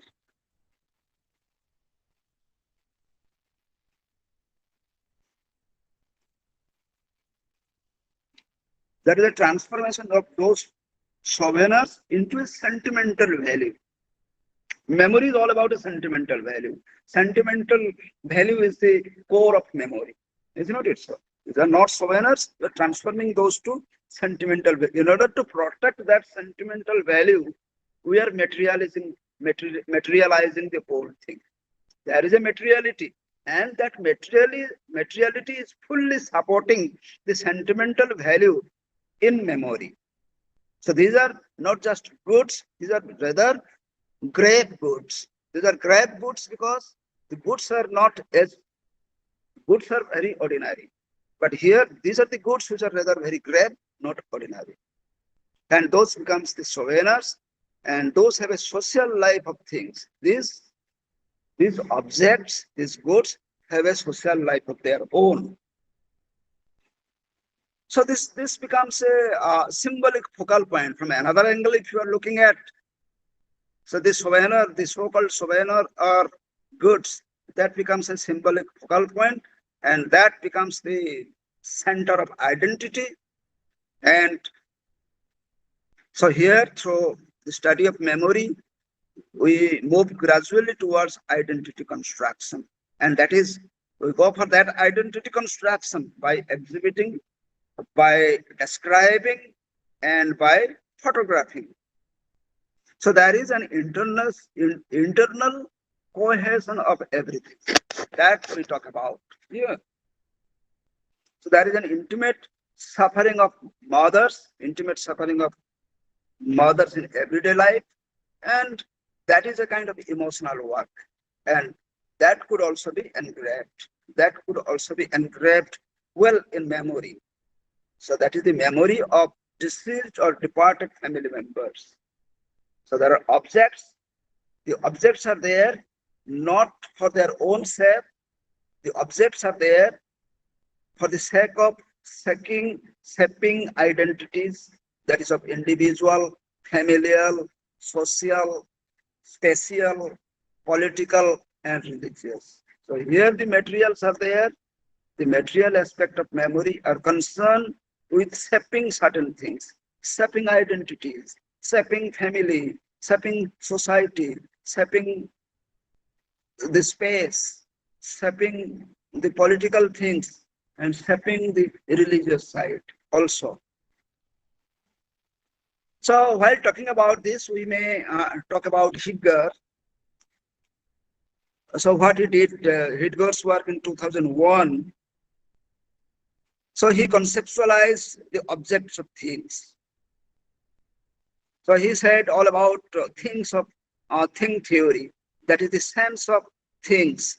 That is the thingness of objects. And he changed the relationship to the human subject.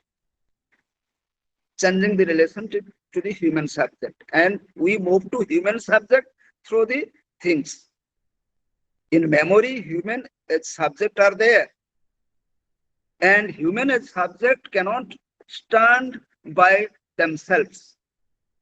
And human as subject to stand by themselves, they will have to pass through the sense of things. So this is less an object than a particular subject-object relation.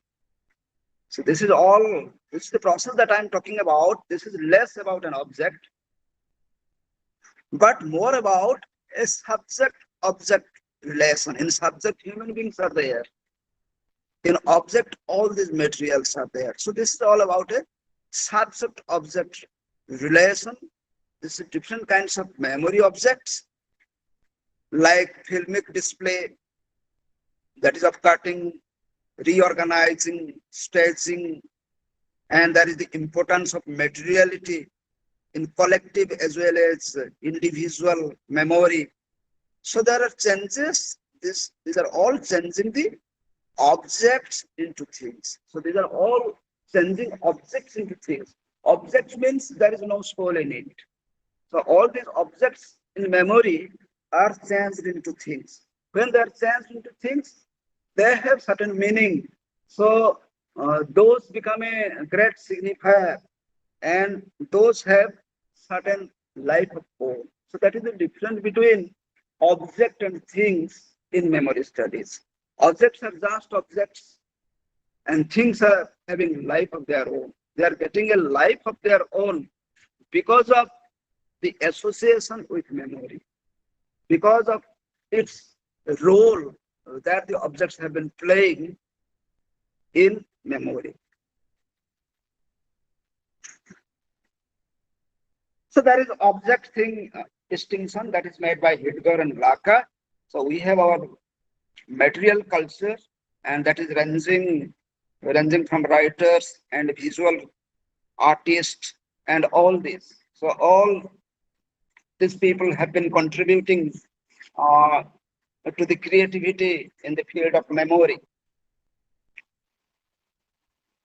So Hidgar foregrounds gathering.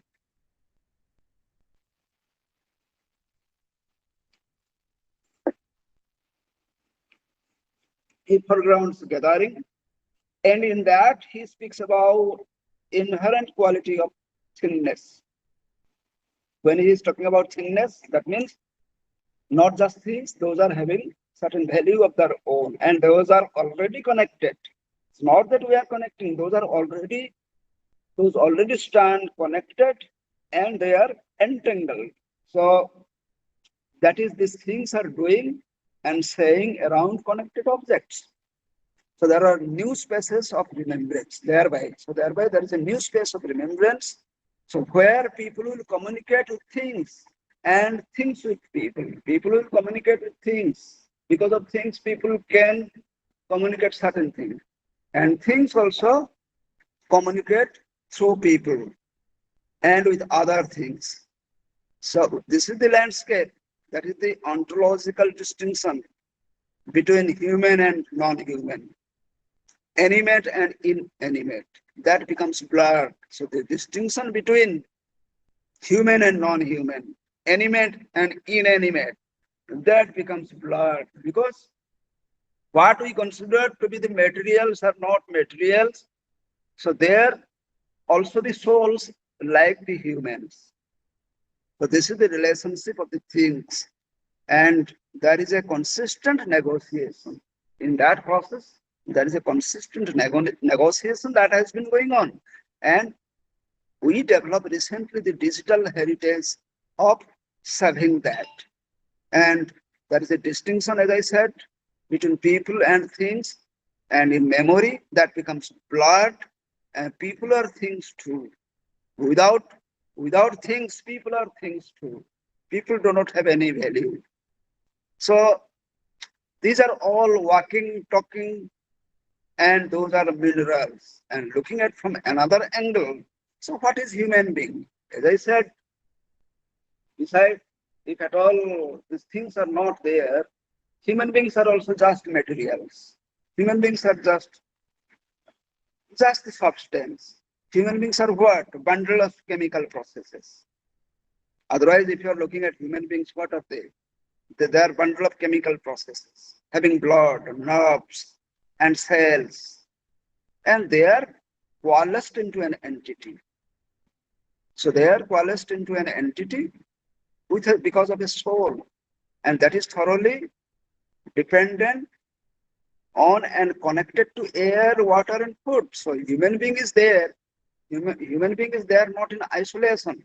Human being otherwise is just walking, talking minerals, and they are having bundles of biochemical process. And just imagine, human beings are just things, just some substance, and if at all there is no air, water, and food, they are not human beings. Because they cannot just be autonomous. Because there is a system, universal system of earth. That is why they are human beings. Because there are other elements which are there to support human beings. So in memory, everything is like that. Not just human. Materials also, they have their soul of their own. And this is a complex, that is why this is a complex entanglement. This is a complex entanglement of human and non-human, and that is very crucial for understanding of memory. So there is interaction. The kind of action that we are talking about is very much internal. There are people and things, and both are constituting each other in a process. And there is what we call constraining non-deterministic enactment. Non-deterministic enactment is a kind of enactment where there is no determination, there is no fixing of anything, there is no center. This is rather open-ended, and this is a process, and that goes on. That is a matter in the process of becoming. That is why it is a matter in the process of becoming that goes on, that is sedimented, that is unfolded in further materialization. The process is such that the materialization of the whole thing is not complete. It goes on and on and on with further materialization. The materialization is never complete. And this is non-deterministic. In this sense, it is non-deterministic because it is never fixed. And it is non-representational also. It's very difficult to, because this is the process that goes on in unstructured manner. So when things are unstructured, and it is very difficult to represent it also. And so we have this scope, that is why to rethink the role of things in memory process. So there is no end of the thinking in memory process. We go on thinking and thinking and thinking. Always there is scope for rethinking. So there is hyperconsumption with more things, and there are consumers who are overwhelmed by possessions. So because if at all you materialize and you try to, what we call commercialize also, you'll have to explore things. Because when you go for commercialization of these things, the memory artifacts. So as business house, you'll have to make a lot of research, because you'll have to pay attention to to the psychological need of the consumers all the time. Is not it so? We'll have to pay attention to that. You will have to pay attention to their possessions. What kind of materials they want to possess. So when they possess certain things, that should not just have some material value, but should have the soul of their own in terms of memory. So we'll have to. So the point here is that it's very difficult to take care of the surplus of things. So here there are surplus of things because we are talking about a process in which everything is unlimited and we are human beings. So how much we can accommodate in our mind, we can accommodate things in a limited manner. So thereby what is happening that is affecting our ability to remember. So we do forget things. The process itself may be unlimited, but as human memory has a limit of its own, the whole process here may be unlimited. Since human memory is very much limited, it cannot cope up with this kind of process. So that is why human beings do forget. And they are not able to keep pace with the images and the artifacts, etc., documents, etc. So naturally, that is why we have a peak stuff and we relate it to cultural memory. We have a peak stuff, there is a peak of everything here. So here we find that here are the things versus object. So that is the whole thing. Things versus in memory, there are things which are versus object. In the sense that things are having life of their own and object, they don't have any significance. So here we not only shape things, but things shape us. Not that we are shaping things, as I said sometime before. Things are also people, people are also things. It's not that just it is one way, it both ways. But things also shape us. It is because of the things that we become as human beings lively. We get back our life of our own. So it is in this process that we are able to influence people's lifestyle to decide aesthetic of things and beautifully set tables. And we have readers' concern here. And when we are talking about readers' concern, we are overwhelmed by the things.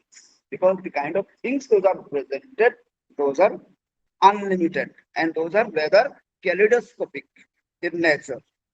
So those are the belongings as if they were alive. As if those are not just belongings, those are the belongings, those are having a life of their own, and we try to declutter homes. Outwardly, it all appears that these are cluttered, but with memory studies, the way scientifically we try to analyze, so that we try to declutter the things, and we try to have a will to remember, and we have a fear of forgetting in that process. And we have also the thought of disposing all these things, because those also spark the fear of losing the precious memories. Because as long as there is memory, we have the act of remembrance, and we have the fear of losing something. So that is why we have in our mind, we have a strong mind to preserve all these things, because we have developed a fear of losing things also. So people have developed a dependence on things, because people know that things which are in memory, those are very powerful. And if people do not have that grasp over things, they are losing the vital part of the memory. So things make us the people we are. If at all the people we are, whatever as people we are all because of the things, the way we have arranged things, the way we have instilled a life to the things. So that is why. So there is suppose there is excessive performance where props and buildings figure significantly, and there is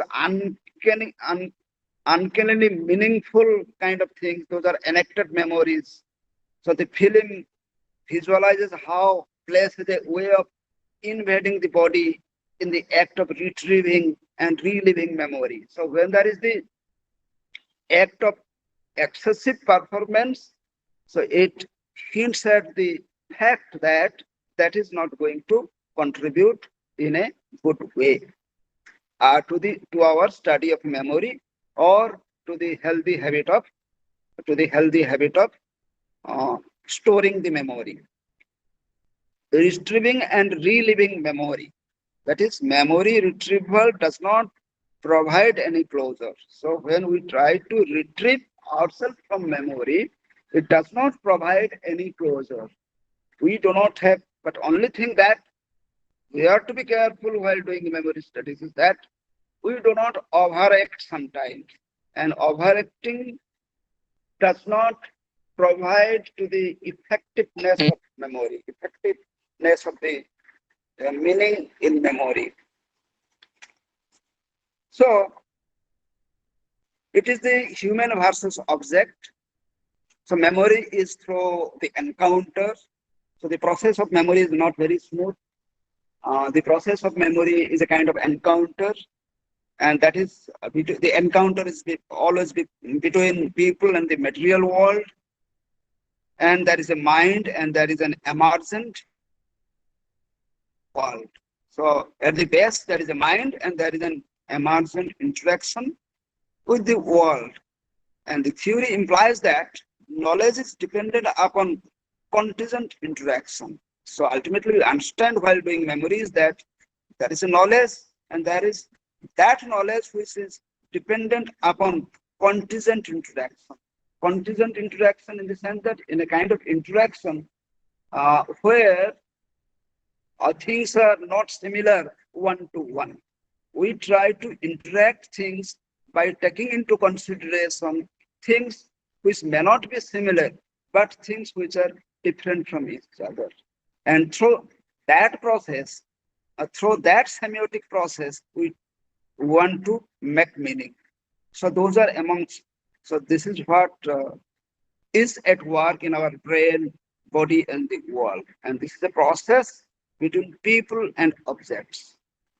And it is human memory, that is a mutual evolution, that is a mutual evolution between individual and objects, and that's a kind of relationship ultimately that is being formed, that is dialectical, and that is a kind of material environment influence, and the structure and the content of the mind. So the materiality, the kind of materiality we are talking about, that is transcending the dualism of subject and object. So the materiality that we are talking about, the materiality is a higher platform that does not remain within binary, human and object, never like that. It rather transcends that. So hereby, what happens is that even though materials are there, human beings are there, materials are considered to be quasi-objects, and individuals are considered as quasi-subject. That is for the reason that individuals or human beings become lifeless without materials. That is why subjects are quasi-subject. Half of the subject, whatever they are, that is because of the materials. If that is not there, they are unfulfilled. And the objects are also having life of their own, they are quasi-object. So the subversion, so there is a subversion here of the conventional subject-object divide. So they are real, they are quite real, and we humans have not met them, but they are collective. So they are all in a collective bond, and they are in a social bond, and they grant equal agency to both.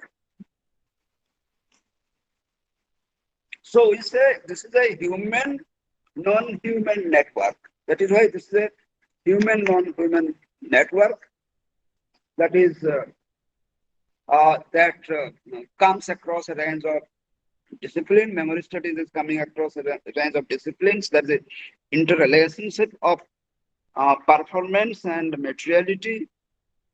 And performance is no longer conceived of in terms of human agency in relation to the object world. It is rather conceptualized as an attribute intrinsic to both human and non-human, whereby they entangle to form a networks.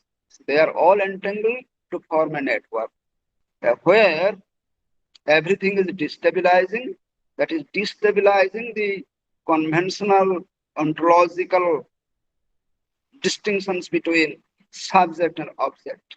And there is underlying materiality, that there is the role of objects and things in performance of memory that needs to be contended.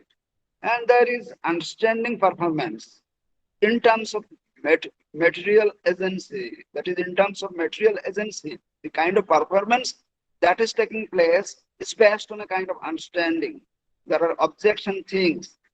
Those are no longer regarded as mere expedients for memory work, but as potential agents of memory themselves, an issue to which we turn next. This is what it is for today. Thank you. Thank you so much, sir, for that interesting and informative lecture on memory studies.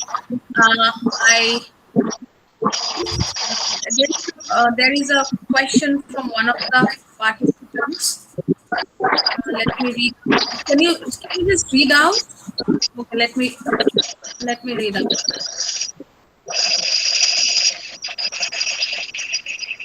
Please give us some more inputs on how one can choose memory studies as a research area, especially in relation to literature.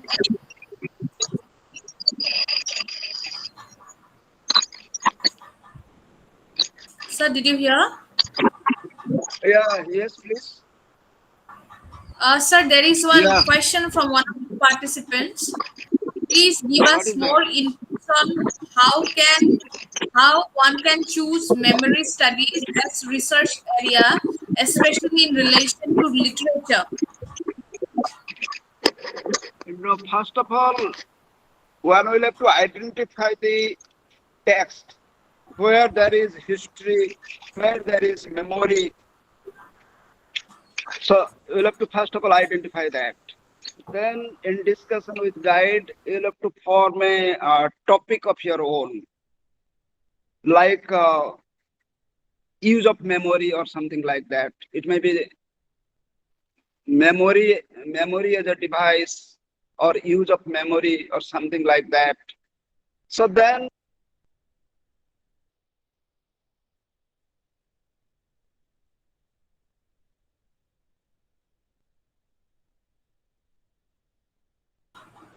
Sir, you are muted.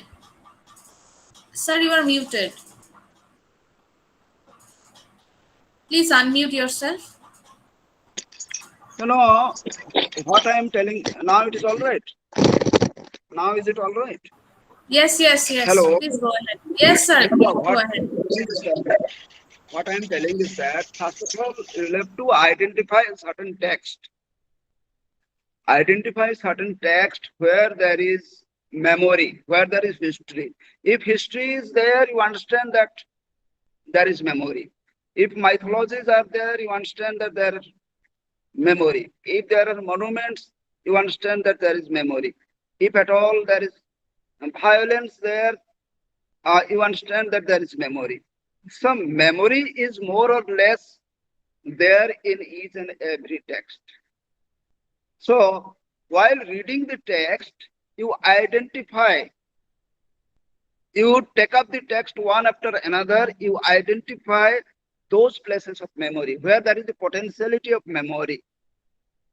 So how memory is at work in a particular text, you identify those, you make a note of all these things. Then you try to read some theory or literature on memory studies, particularly the theoretical aspect. Then you think about those and you try to connect the theory that you have studied. You try to connect that to the text you have identified. I think that is the process. Then only you can move towards, then you go for your chapterization.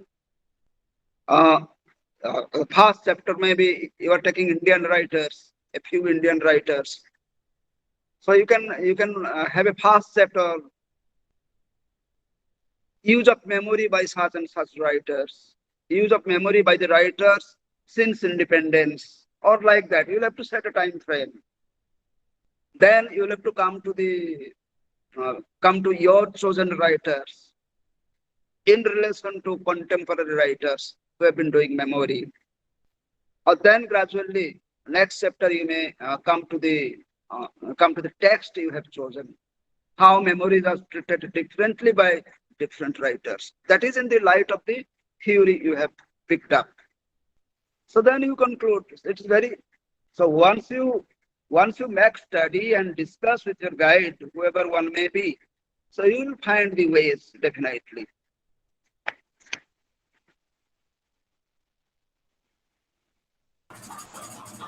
Thank you, sir. Thank you so much for responding to the query.